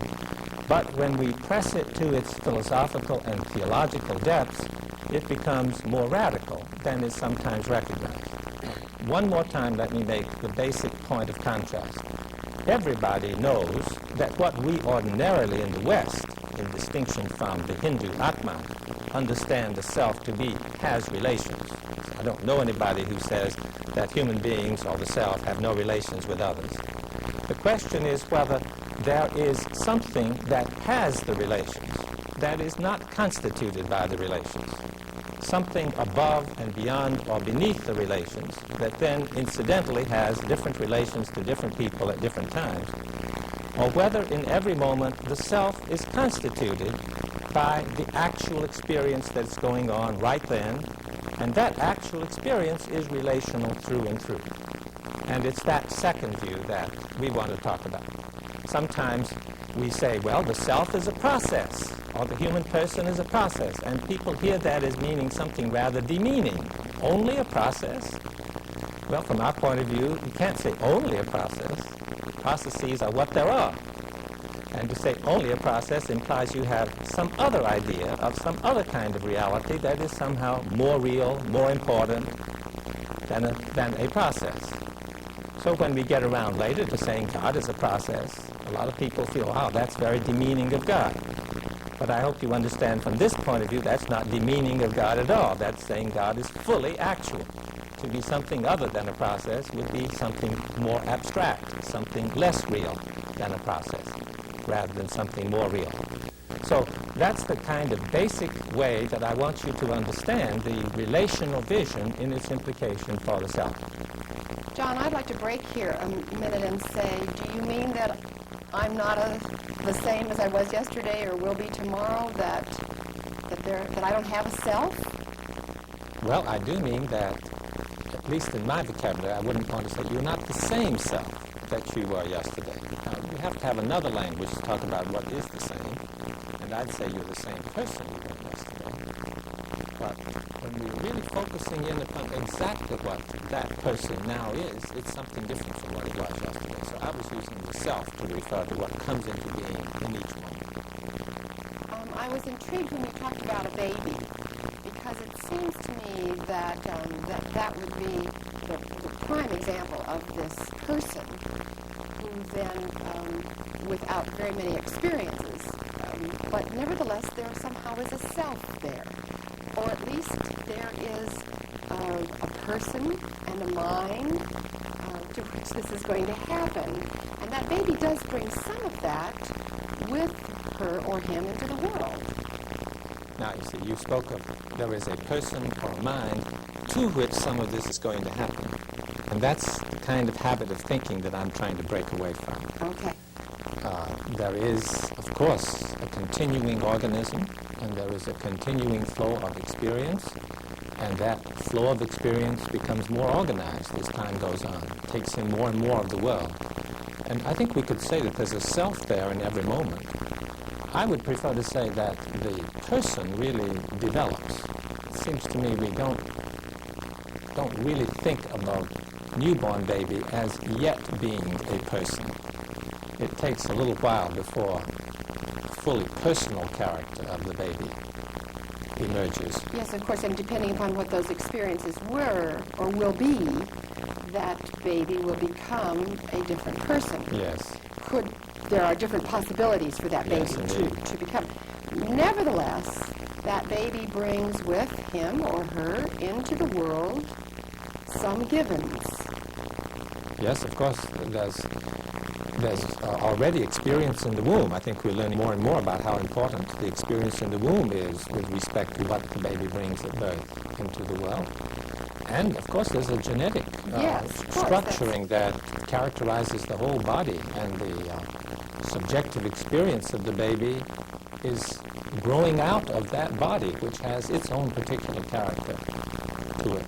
So certainly it's not something, we don't have simply clay which we can mold in any form by any means. Yes, that's what I'm trying to get at, that there is a certain amount of given there. Yes, indeed. Then, but nevertheless, you would want to have us emphasize the more fluid, that is, the greater possibilities, rather than the given. Well, it seems to me that in every moment there's a new given. And of course the new given will include much that was in the old given, but it includes some new things too. And I wouldn't want to sharply differentiate what is given at the moment of birth as if that were the given from what is given at the age of 1, when all sorts of social shaping and the mother's care and all of that is part of what then is part of the given. Then, is there some way of relating what we're talking about then with this baby to what you indicated you would be rejecting with the Hindu aspect of something that's underneath all that is personal, underneath all that is personality, or that is ego, I, somehow. That is, talk to me a little bit more about how that view that you reject out of that experience. Well, the Hindu view would say that the self that underlies this infantile experience is absolutely identical with the self that underlies the mature experience. The only change is that the accidental experience differs. And I don't think there is anything that's common. Well, there's something common. At my age, I am still heir to that world that infant was heir to. So to that extent, there's something common. But the world that I'm now heir to, the world that's shaping me, all the experiences that have happened, have so even transformed the meaning of the world, and even of the genetic endowments which were present in that world, that to concentrate on what's common seems to me to mislead us a great deal. It suggests to me that that's a far more hopeful view of personality than we wanted to look at in one of those psychology classes that I remember, where we at least played with the fact that we were completely determined in what we did and felt and thought. You're opening that up to a very hopeful, very much freer, a far greater range of possibilities. We'll be talking about that more later, but you're absolutely right.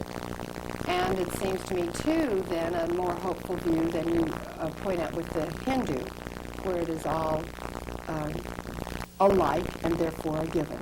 Well, the particular form of Hinduism I was speaking of, this Vedantist school, tends not to have much hope for what goes on at the level of ordinary experience, and thinks the hope is that we can be released from that painful sphere to discover this impersonal or suprapersonal self that underlies it all. So that's a kind of hope, but it's very different from Yes. the kind of hope that we're talking about. When you talked about the fact that the personality then as it develops becomes accidents, reminded me of the first lecture when you talked about the yellow chair. Yes.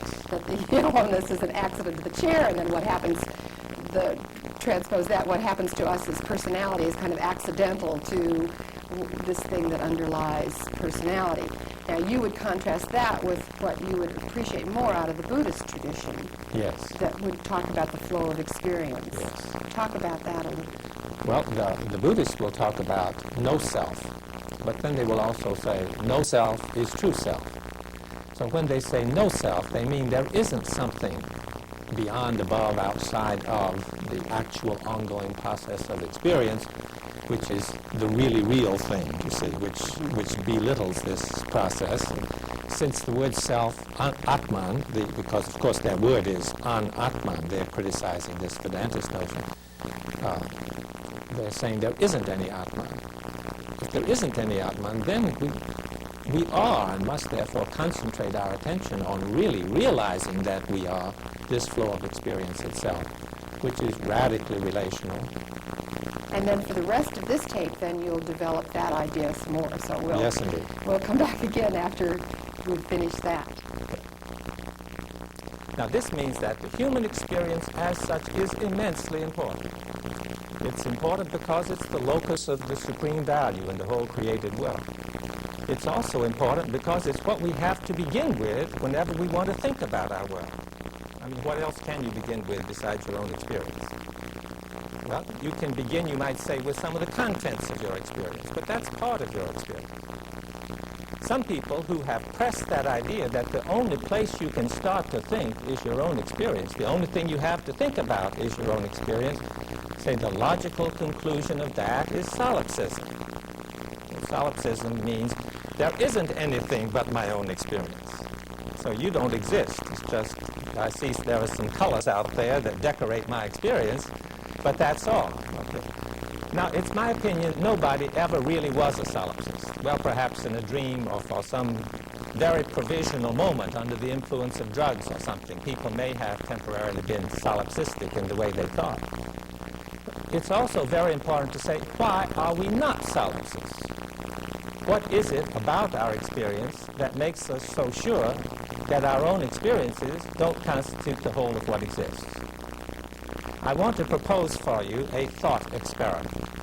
It's one which Bertrand Russell proposed, and he proposed it rather seriously.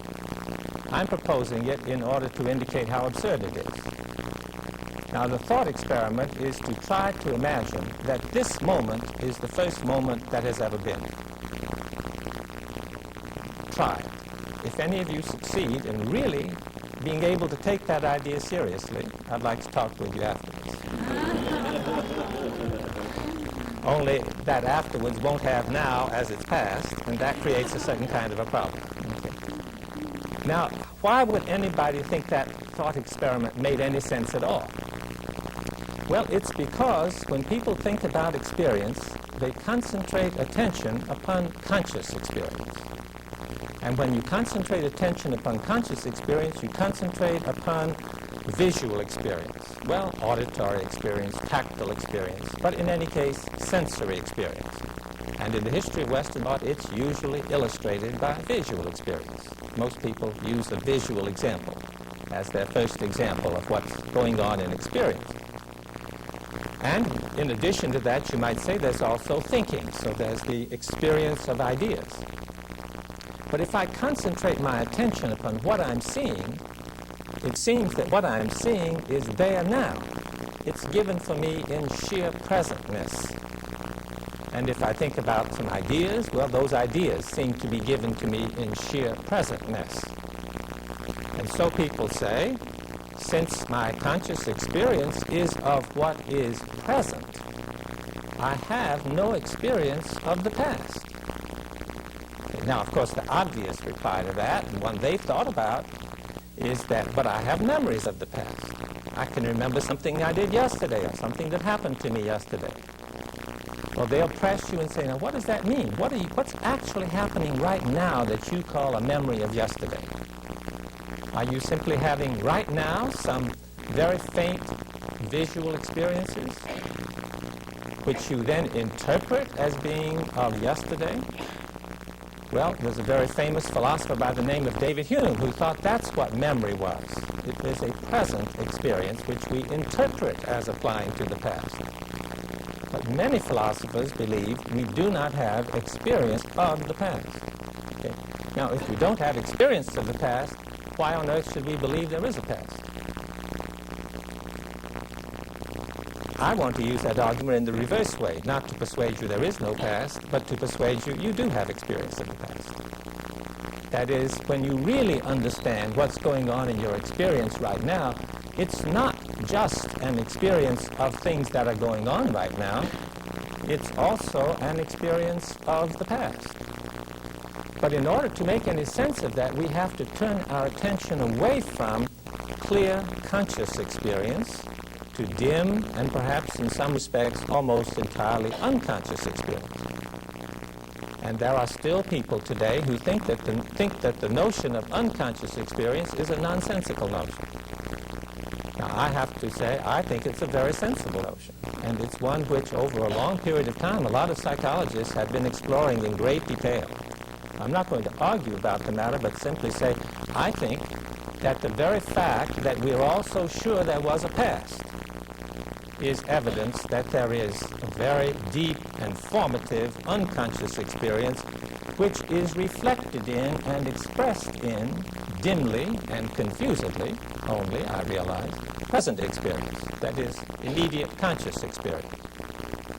I think we have an awareness around the fringes of our experience that our experience grows out of our bodies. For example, as I'm looking at you, I have a dim sense that I'm seeing you through my eyes, and my eyes are part of my body.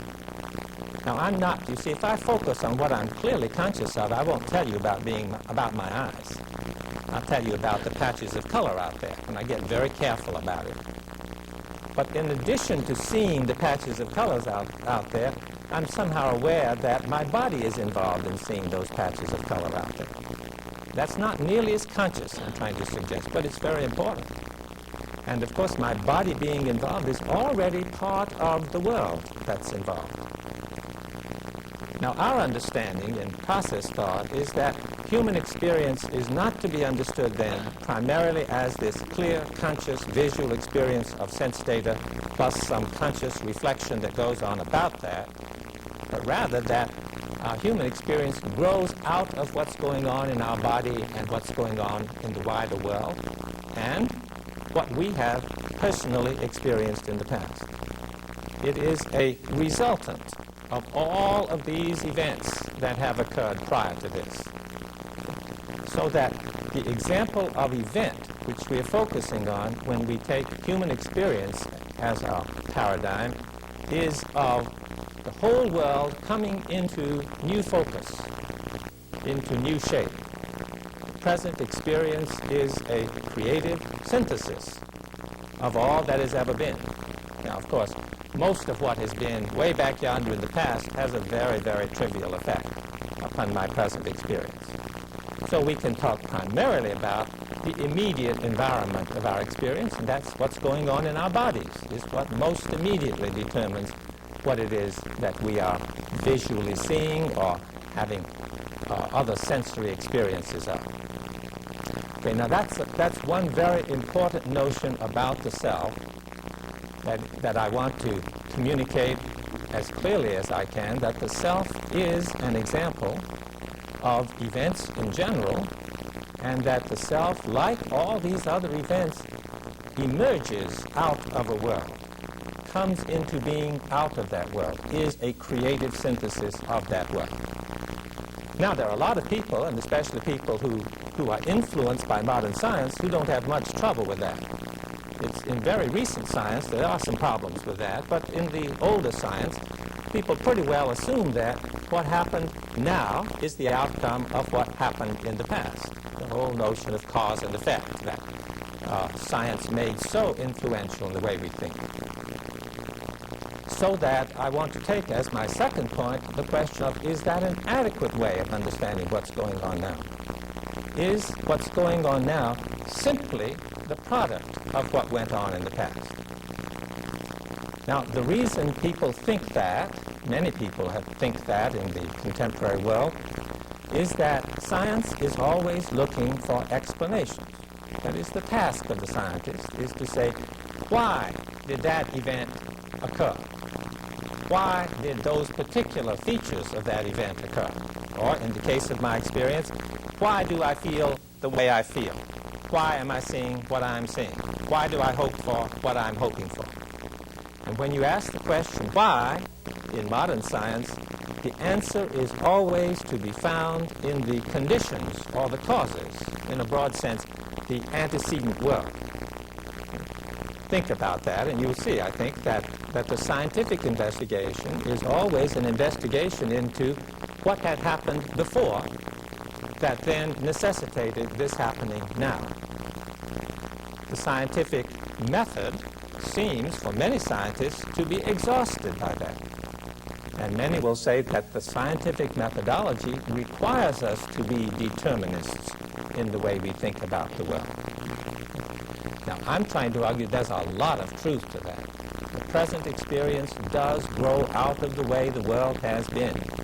Every event in my brain has an effect upon how I am experiencing myself and my world right now. There's a tremendous amount of causality. Physiological psychology is one of the places that studies all of that causality of the past. But is that the total reality about human experience? Now, I want you to try a thought experiment on that point. Try imagining that what you are thinking and feeling and hoping for and remembering and planning right now is totally a product of the past. That means that there is no spontaneity, no freedom, no self-determination in your experience. Well, you might be able to come closer to imagining that, but try to think of what that really would mean. It would mean that there is no responsibility for what's going on in you and with you right now or at any other point in your life. You are simply the necessary, inevitable outcome of what has happened in the past. Now you can say, but a lot of that past is my own personal past, and so in that sense maybe I'm somehow responsible. But if every moment of that personal past was simply the outgrowth, the resultant of the forces of its past, finally the whole sense of personal freedom, personal responsibility, indeed any kind of responsiveness to that past disappears. Now, I don't believe anyone can really think that way either. And then the question is why? And for me, the answer must be that that's not the way it is. That there is something else going on in the present besides all of this enormous impact that the past has upon us. That we are in each moment responding to all of that past.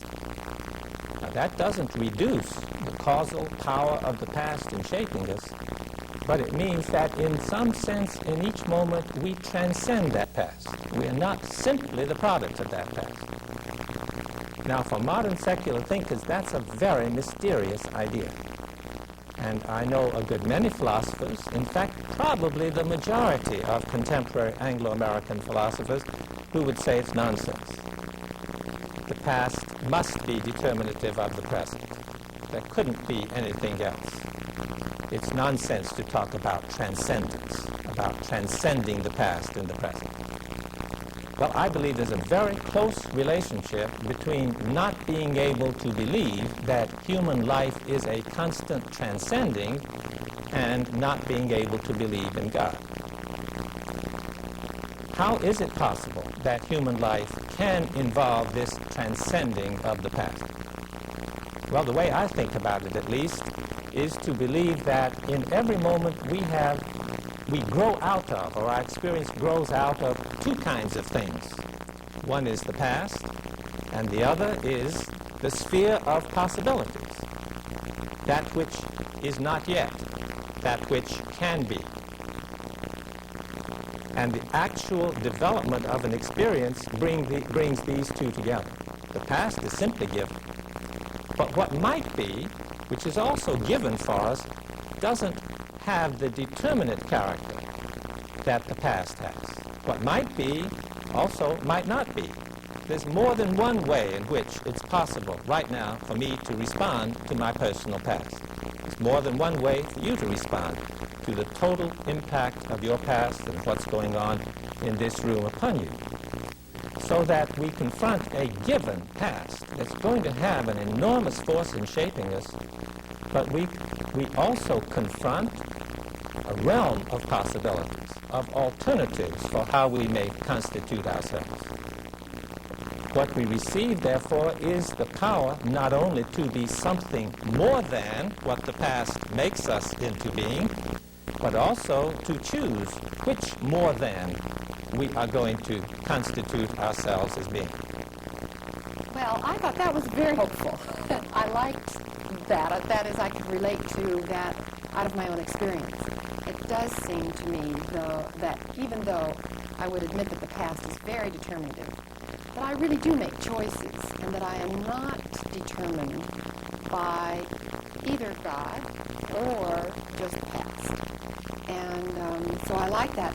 But before we explore that a little bit, I'd like to go back to the beginning of this section, at any rate, and you talk about the importance of human experience.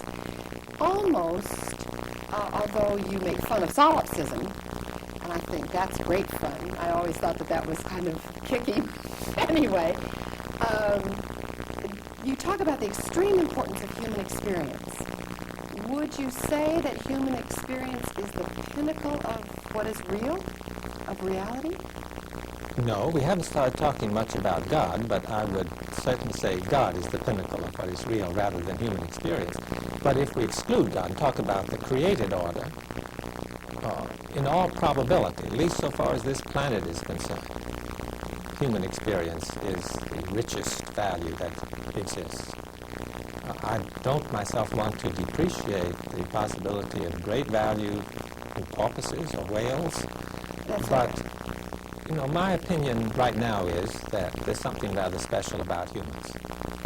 And though, and that's where we're starting in this, in thinking about our own experience, and I understand that, but knowing you a little bit, I would think you would not want to demean the experience of animals or the importance of the whole world creation. And are you saying it's the way we experience it that's most important? No, when I'm emphasizing the importance of human experience as a starting point, I feel that importance precisely because then, when we think about animals, we're going to think not about how they appear to our experience, but because it's their experience that's the important thing. So if we think of human beings sort of externally, I think of how you appear to me. Then when I think of an animal, of course, I'll think about how it appears to me. But if I say what constitutes reality as such is this experiencing, then when I think of Mary Ellen, I try to understand what the world is in Mary Ellen's experience. And when I think about the porpoise, I'm trying to understand what the world looks like to the porpoise, not what the porpoise looks like to us. So rather than becoming a different kind of solipsism, you're really on the opposite end of the spectrum then from solipsism. The real reality of everything is its experience, not how it functions in someone else's experience. That's very helpful. But of course, we are tied up with each other in such a way that every other experience feeds into my experience. Yes, of course, and that's the part for me that was easy to relate to, because it's almost hard for me to ask you a question out of that, because that seems to me to make such sense, to fit so well with how I experience the world and how I experience my choices and how I experience life, and is full of a lot of common sense. Just it seems to me that's just ordinarily the way it works. How would that be different, though, with another view of the self, or of that other dominant worldview, for example? How would you contrast that? Well, the other dominant, or the dominant worldview tends to either be purely materialistic or dualistic. Let's take it in its dualistic form, where this atomistic mechanism applies to the natural physical world, and then human beings are somehow different, although they may also be thought of rather atomistically. Then two different ideas develop. if the primary focus is on the first of those, and we understand even human beings in terms of this natural physical world, we end up with determinism. And it's a And very you're saying reductionistic determinism. that would be people who would feel that we are determined by our past, totally. By our past, by our body, by society, by chemistry, just all kinds of determinisms, yes. If one separates off human existence from this physical world, the way the existentialist did, Sartre is the most extreme example, and he says any tendency to interpret human experience as in any way analogous to what the physicist studies is totally wrong. And therefore, any notion that human experience is determined at all is wrong. So he argues for pure freedom. So you have these extreme views between those who say we totally determine ourselves in every respect and completely responsible for everything, and those who say we don't determine ourselves in any respect and everything about us is determined by others. And I don't think either of them fits with the just ongoing life and experience and way we deal with each other. But I don't think you want to compromise between them. You don't want a mixture of them. You have to break through to another way of understanding the self so that neither of those views makes any sense. Well, it seemed to me this time you made great sense. And I'm beginning, I think, to see how the pieces are beginning to fit together. And certainly for me, this is a wonderful way of thinking about it because it does fit.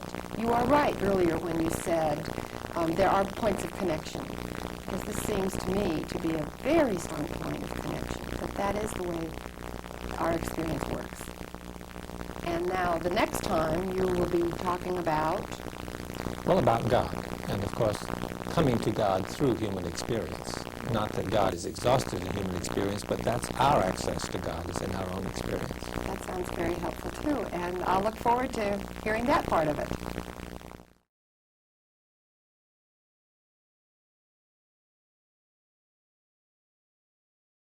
Hello, this is Mary Ellen Kilsby, and I'm with John B. Cobb Jr., and we're now at the fourth of this series of tapes and talking about Christianity and a relational vision. This tape follows very closely the number 3, where we were talking about the self and the relational vision. And right now we're going to be talking about God and the relational vision. And I'd like, because the two were originally connected, I'd like to think a little bit about, again, in talking about the self, John, you were saying that that really, if we'll think about our experience in a common sense kind of way, we really do feel, or I would agree, that we have some sense of the fact that we do make choices and that we are not totally determined by the past, that those experiences, if we reflect on them, become what is most real, what is most real. Is that fair? Yes. But also, I think it's even as important as that to say, still, we really do grow out of our past. And that whole past world and our bodies and what other people do, the whole society, is also really present in and constitutive of our present experience. That was the other emphasis I was trying to make. But I think we're going to start now with the fact that, at least I think many of us would agree, that this is a very commonsensical notion about who we are as human beings, and then see perhaps how the idea of God fits into all of this. And so I'm really intrigued about listening to the next section. Now, I think that's really common sense, in the best sense of common sense. It's a common sense that's in deep tension with the dominant worldview of past centuries. A lot of people have kept on believing it out of the other kind of common sense, the kind of common sense I believe in, which is the kind of common sense that expresses the immediate reality of our experience, regardless of what ideas we try to entertain about it. But that common sense does involve a mysterious element if we try to think of the world in purely secular terms. Because it means there is not only the past actual world, but there is also, what shall we say, a realm of possibility, a realm of transcendence, that which is not to be found in the past actual world, but calls to us from the future. Now this call from the future, that's one kind of language we can use. This giving to us of the possibility of transcending, this opening up a space for the exercise of human freedom, this making it possible for us to decide among various alternatives, I believe is the work of God in the world. Indeed, what I mean by God in the first instance, we'll say some other things about God, but in the first instance, God is the one who in each moment of my existence gives me the possibility of being something more than and different from what I have simply been constituted to be by my past. God is the source of novelty. God is the source of freedom. God is the source of direction in every human life. Now, I've been speaking simply in terms of human life, and I want very briefly to remind you I'm taking human experience as a paradigm for all events whatsoever. Now, in many events at low levels of physical existence, the amount of transcending in relationship to the past may be trivial, so we can ignore it. But I don't believe there is any event which is simply, finally, absolutely incapable of being anything more than simply the product of its past. Some element of transcending is present everywhere, and that means, as I understand it, God is creatively at work in absolutely every event whatsoever. But having said God is creatively at work in every event whatsoever, we can go on to say, but God's presence is much more manifest when we are dealing with living things. Indeed, life itself has this element of constant transcending, of spontaneity, of being something more than the machine. The effort to understand living organisms as machines finally just doesn't work, even though we've been trying it for 200 years. And even more clearly and importantly, when we get to the level of understanding, of reflection, of thinking, the presence of God in creation is even more manifest. Now, I've been speaking of all of this in, I suppose we'd say, philosophical terms, though I don't make a very sharp distinction here between philosophy and theology. I think we have come to make much too bigger distinction between them in our Western tradition. No one in the East ever thought of making such distinctions until we taught them. But I do want to bring in the Scriptures, because I think what I'm talking about is also what the Bible is talking about, in different language, of course, but not that different. The most influential passage from the New Testament in shaping the orthodox creedal statements of the early church is the prologue to the Gospel of John. And I'm going to use a few verses from that today, and then a few verses next time when we talk about Christ. In the beginning was the Word, and the Word was with God, and the Word was God. He was in the beginning with God. All things were made through him, and without him was not anything made that was made. In him was life, and the life was the light of men. Now, we notice here that the Logos, or the Word, is the creative presence in all things whatsoever. Nothing is made apart from that. But then we lift up two words to focus upon, life and light. And I think as we read on, we understand light is not physical light, but is rather the light that lightens people. That is, it's understanding. It's the ability to think. And I think that this way of understanding God's presence in the world and the way I've been describing correlate very well. If we read on in the Gospel of John, if we read on in the letters of Paul, we'd find a great emphasis sometimes on the Word, sometimes on the Spirit, but in both cases also speaking of the way by being present within us we receive freedom. And freedom is not mentioned here, but I think fully consistent with what's being said as a great gift of God's presence in the world and with us in all the things that happen to us in the world. Well, so God not only allows us to make those choices, God somehow participates with us in making those choices, or at least is a part of those possibilities from which we choose? Well, it seems to me if we really have a relational vision, which means that others are constitutive of what we are, then we know that God is part of us. And it's God's participation in our very existence, that is, in our experience moment by moment, that opens up a future for us and calls us to fulfilling the best possibilities that are available to us in that future. But would you say then that, let's see, how would you distinguish between God and who we are as human beings?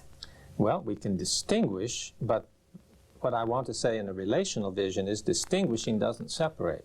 It doesn't put God on the outside of us. Our experience doesn't have an outside in the same way that a chair has an outside. So when I analyze who I am, my very selfhood in any moment, I find the way in which my past is present and my way in which the physical world around me is present, the way in which my body is present, and I also find the way in which God is present. And that's God is part of that, out of which I'm constituting myself. And therefore, we really look forward to the future with real freedom. God's presence is that, unlike every other presence, which sort of forces us to repeat it, or to respond bound by the to, past. yes, that's somehow. right. Somehow bound, although bound may be too negative a term. God is the one whose presence enables us to transcend that past. That actually frees us. God is the freer, the opener, the liberator. Okay, I think we're really pretty clear about that at this point. Then I'd like to go on and hear more about what you say now about God. Good. Okay, I've said that simply to indicate that I hope there is a very close connection between what we in the process tradition speak of when we speak of God and what is spoken of in the New Testament and in the Old Testament when we speak of God. There are some differences, of course, and one of them is I've just been speaking of God, and here it's speaking of the Word, or the Word of God. But we must remember that in Christian orthodoxy, based largely upon this passage, it is insisted that the Word not only is with God, but the Word is God. So the distinction is at least a very subtle one. And also on the side of process theology, we don't think that this aspect of God exhausts the totality of God any more than the Word of God, as presented here, exhausts the totality of God.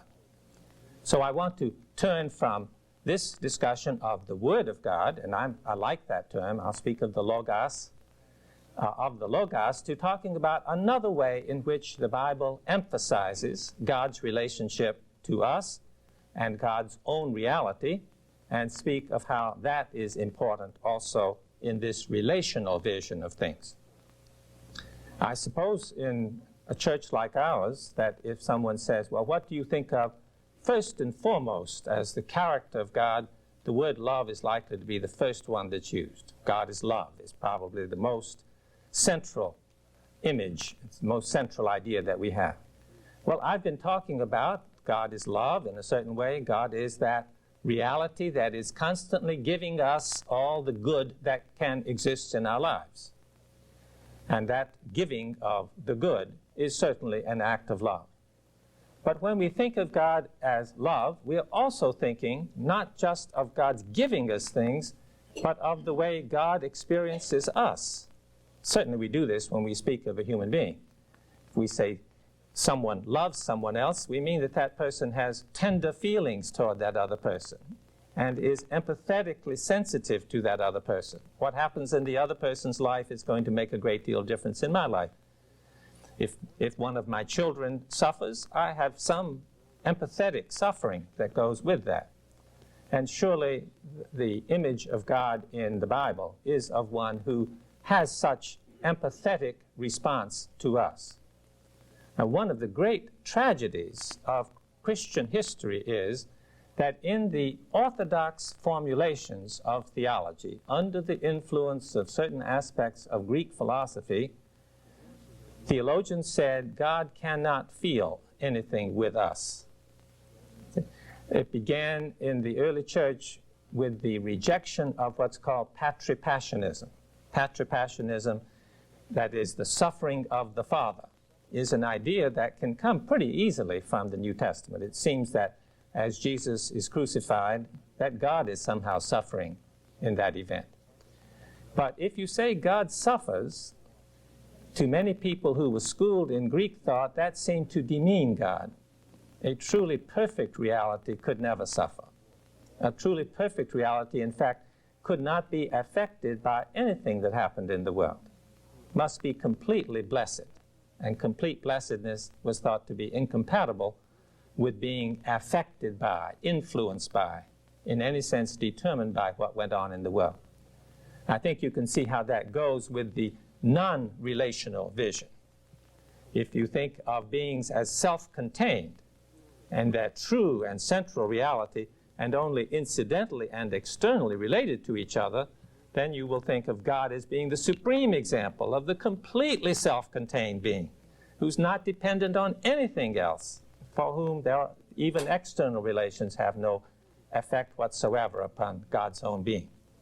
Well, I believe that was a most unfortunate development in Christian theology, and a very unbiblical development in Christian theology, and I'm glad that the liturgy of the church and the presence of the Bible in the church prevented it from ever becoming the universal way in which people thought. And yet you may be surprised even today if you talk to a lot of Christians and ask them, do you think it's possible for what I do to make a difference to God? Or do you think that my suffering makes a difference to how God feels? You'll probably find a fair number who, especially if they're well educated, will tell you, no, that's a very anthropomorphic way of thinking, and in fact God is radically beyond being affected or influenced by what goes on in the world. Well, process thought takes exactly the opposite view. This is a radically relational vision, and that means that when we talk about God, we're not talking about some substance that underlies or is completely self-contained and separate from everything else. We have nothing else to talk about except the divine experience. There is not first a God who then incidentally experiences. There is a divine experience. The divine experience is an altogether inclusive experience. There's nothing outside the divine experience. And in the divine experience, everything that has happened is known in its concrete particularity, and everything that it could happen is known in the sense that it could happen, not as if it had happened. Every actuality is known as actual, and every possibility is known as possible. But this is not mere knowledge. I say mere knowledge because sometimes knowledge can be understood as if it were entertaining a whole series of ideas. I remember a fact about the past. That's not the way God experiences the world in a truly relational sense. Rather, what we are and do enters into the very constitution of the divine life. When we suffer, God experiences that suffering. When we rejoice, God experiences that joy. What we do to the least of our brethren, we are doing also to God. Because whereas my empathy, my sympathy, my feeling with my children is very fragmentary and imperfect indeed, God's feeling with us, God's sympathy, God's empathy is perfect. Process theology wants very, very seriously to speak of the divine perfection. But we think that notion of perfection, which has been so influential in the church, which has meant that God is complete in such a way that nothing outside of God could have any effect upon God, is a very false notion of perfection. It's connected with old Greek traditions. If you go back to study the Stoics and the Epicureans and ask, what constitutes the ideal of human existence? The ideal human existence is to be happy, and the way to be happy is to be free from being affected by anything external to oneself. In Greek thought, apathy is a very powerful and positive idea. The apathy is free from suffering. And suffering doesn't just mean pain. Suffering means being affected by others. And so the official, traditional Christian doctrine, you'll still find it in most of the textbooks, is that God is apathetic. Now, in our in our understanding of apathy, it doesn't seem to be a great perfection, but rather a very serious limitation, and an apathetic God wouldn't seem like one we would very much want to worship. I think that is a mark of the extent to which a relational vision has, through the Bible and through our shared human experience, has come already to dominate over this kind of atomistic or substantialist vision that I've been criticizing. Now, what does that mean? It means that everything that I do is immensely important because it's important to God. Everything that I feel is immensely important because God shares that feeling. And whereas in the world, what I do and what I feel will quickly fade away. Tomorrow, I won't remember much about how I'm feeling right now, won't think about it very much. So in that sense, it doesn't make much difference, and you won't think about it very much. So that it's soon unimportant in the course of human events. The motive which you had when you performed a particular action, soon forgotten by you and everyone else. But it's forever a part of the divine life. It has forever made its contribution to God. And that underlies the sense that what I do not only is important because of my experience, but it's important because of its effects on other people. Because what happens to them is something that is also happening to God. So our conviction is that a radically relational view of God and the world grounds the importance of human experience, of human feeling, of human action, of human thought, and of course that means of how we relate to other people, and not only of the human, but of all creatures whatsoever, since God is affected by the falling of a sparrow, as God is affected by something that happens to us. We are dying constantly, so far as this life is concerned, but we are resurrected in the divine life. Well, now you're talking. I knew I loved that God all along, but I just didn't know how to articulate it quite so well. But I very much appreciated that and loved very much what you were saying. I thought that it was very inspirational as well as articulate. You started off by talking about the logos, and are you talking about talking about God as love, and then God as experiencing with us and us making a difference to God? Are these different aspects of God, or just different ways of looking at God? Well, it's the old Trinitarian question, and that can get very complicated. I think it's better to say it's more than just two different ways of looking at God. I think it's that there's a double way in which we are related to God in a relational vision. There's God present in us, shaping us, giving us freedom, empowering us. And then on the other side, there is our being present in God, giving whatever contribution we can to God, whether it's positive or negative, and rendered everlastingly important by the divine life.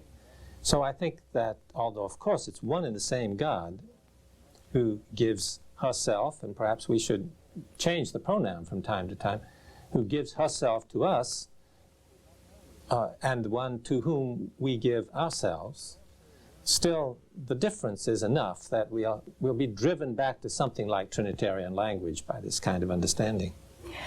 And you represent, in biblical language at least, the fact that God is a part of us in the words of light and understanding that we read in that first part of John. Yes. And then the traditional way of thinking of that God is love, which I like very much, and has always been helpful to me in some ways to transcend that old dominant worldview, because love was very hard for that dominant worldview to squish out somehow. And so somehow we've always clung to that, I think. But that's maybe one of the ways we've tried to transcend that dualism, that God is love. But then you've deepened that whole sense of God being love for me in the sense that, I always loved the idea that God numbers the hairs on our head, or that feels the falling of a sparrow. But somehow you've added some reality to that, so that that's just not lovely poetry, but is, in a sense, a very deep reality. I think that happens if you have a relational vision. Then a lot that sounded like it was pretty pictures, when one had another kind of vision, really becomes the revelatory and illuminating and most truthful center of the whole picture. Well, I really appreciate that very much. And then I guess the next question I would have, and I know something you've dealt with, would be then how do we deal with the whole question of God and evil? Because that seems to me to be another part of this whole problem in this vision question. Let's go back to the tapes. And let's do that. Okay. Now, I want to add just one other topic to these that I've spoken of in relationship to how to think about God, and that has to do with the problem of evil and the notion of the divine power. I can't explain it fully, but I hope if you think about the way I've been talking about God, you'll see that the problem of evil in its traditional form doesn't arise, at least not the way it's usually thought of as arising. See, we usually think if God is all-powerful and God is all good, therefore God's creation should be perfect. And we look around and it doesn't seem to be perfect. So there's a whole series of explanations that that begin to be employed in trying to understand why there can be so much evil, and a large emphasis is usually placed upon God limiting God's self so that creatures may have some freedom. And I think a lot can be done with that. But I don't believe that we can use that qualification of the divine power satisfactorily in dealing with the full horrors of Auschwitz or the full horrors of nuclear war. If God is standing back and giving us this freedom, but could at any time choose to work a miracle and alter the course of events, I think to stand by while 6 million Jews went through death and suffering and misery in World War II was rather strange. I think a good God would have passed a miracle or two. If we say God can't do miracles, then that's another, seems to me, very severe restriction on the power of God. But if we think of God's power in a fundamentally different way, in a radically relational way, and that's the way I've been trying to present to you, then I don't think we would need to talk about God limiting God's power, but we will see that the kind of power that God has is not the kind of power that people have been thinking of under the aegis of the Newtonian worldview. We shouldn't think of God as standing outside the universe deciding whether or not to intervene for the good of people. God is absolutely present in every creature all the time. And God is doing in us all that God can do. That is, God is giving us freedom. God is giving us direction. God is calling us in particular to perform particular kinds of actions. But God is not determining what our past will be, and God is not deciding what our decisions will be. That's just not the kind of power that God has. Now, God has another immense power, and that is the power to redeem whatever we do. That's what I'm speaking of when I speak of the way in which all the wreckage that we produce in the world still is taken up into the divine life and given what meaning and what value and what significance it can receive in that life. The wreckage of the world is in some way resurrected in God, no matter how we respond. There is always that kind of redemptive activity. Now, from my point of view, that's very great power indeed. That's divine power. But it's a very different kind of power from human power magnified to the nth degree. If you think that to say God is omnipotent means God can do the kinds of things that I do, only can do them 20 times better, and that omnipotence is especially manifested in moving things around, picking up books. If I can pick up a book, then God can pick up the whole world. You get that kind of image. Then I don't believe we really have allowed our understanding of divine power to be shaped by what we know of Jesus Christ and the cross of Christ. If we think of the cross of Christ as the final and decisive manifestation, along with the resurrection, then it seems to me we would never get ourselves into this situation of thinking of God as a great emperor 1,000 times more powerful than the greatest emperor on earth. If you think in this older way of divine power, then you have to say the more God exercises God's power, the less power the creatures can have. If you think of power the way in which I'm suggesting that we think of power, then we'll say the more God exercises God's power, the more we have power. God exercises God's power by empowering us. God exercises God's freedom by making us free. God's life is found in enlivening us. That's the sort of relational vision of God and self that seems to me more deeply in accord with Scripture than the other, though I recognize there are images in the Bible that do fit the other pattern. And I do not want to make some kind of a case that the Bible is in every respect, in every verse, completely on the side of the position of which I'm speaking. Next week, we will talk about Christ and the church. And if you would like, in the week between now and then, to read on in the prologue to John, think about what incarnation means here. Then that might give you a little basis for sharing in my comments and reflections about incarnation. For me, incarnation is a very, very central philosophical and theological and religious notion, and it's very important to say it right so that we don't move from this very important notion to what I have to regard as superstitious notions, which sometimes get mixed up with it. Till then. Thank you, John. I thought that was very helpful and very freeing for me as I think about God. It seems to me what you're talking about is two concepts that we've really had to struggle with in this more dualistic time, and when we've thought about God. And one is this sense of perfection, and one is the concept of God's power. And you've put two very different definitions to both of those attributes of God, or the ways we've thought about God. So let's take the perfection one maybe first. For you to say that God is perfect does not mean then that God is unchangeable. No, I think love is the most fundamental characteristic of God, so God's perfection would be the perfection of God's love. And perfect love seems to me to be infinitely sensitive to the one who is loved, rather than being beyond all change.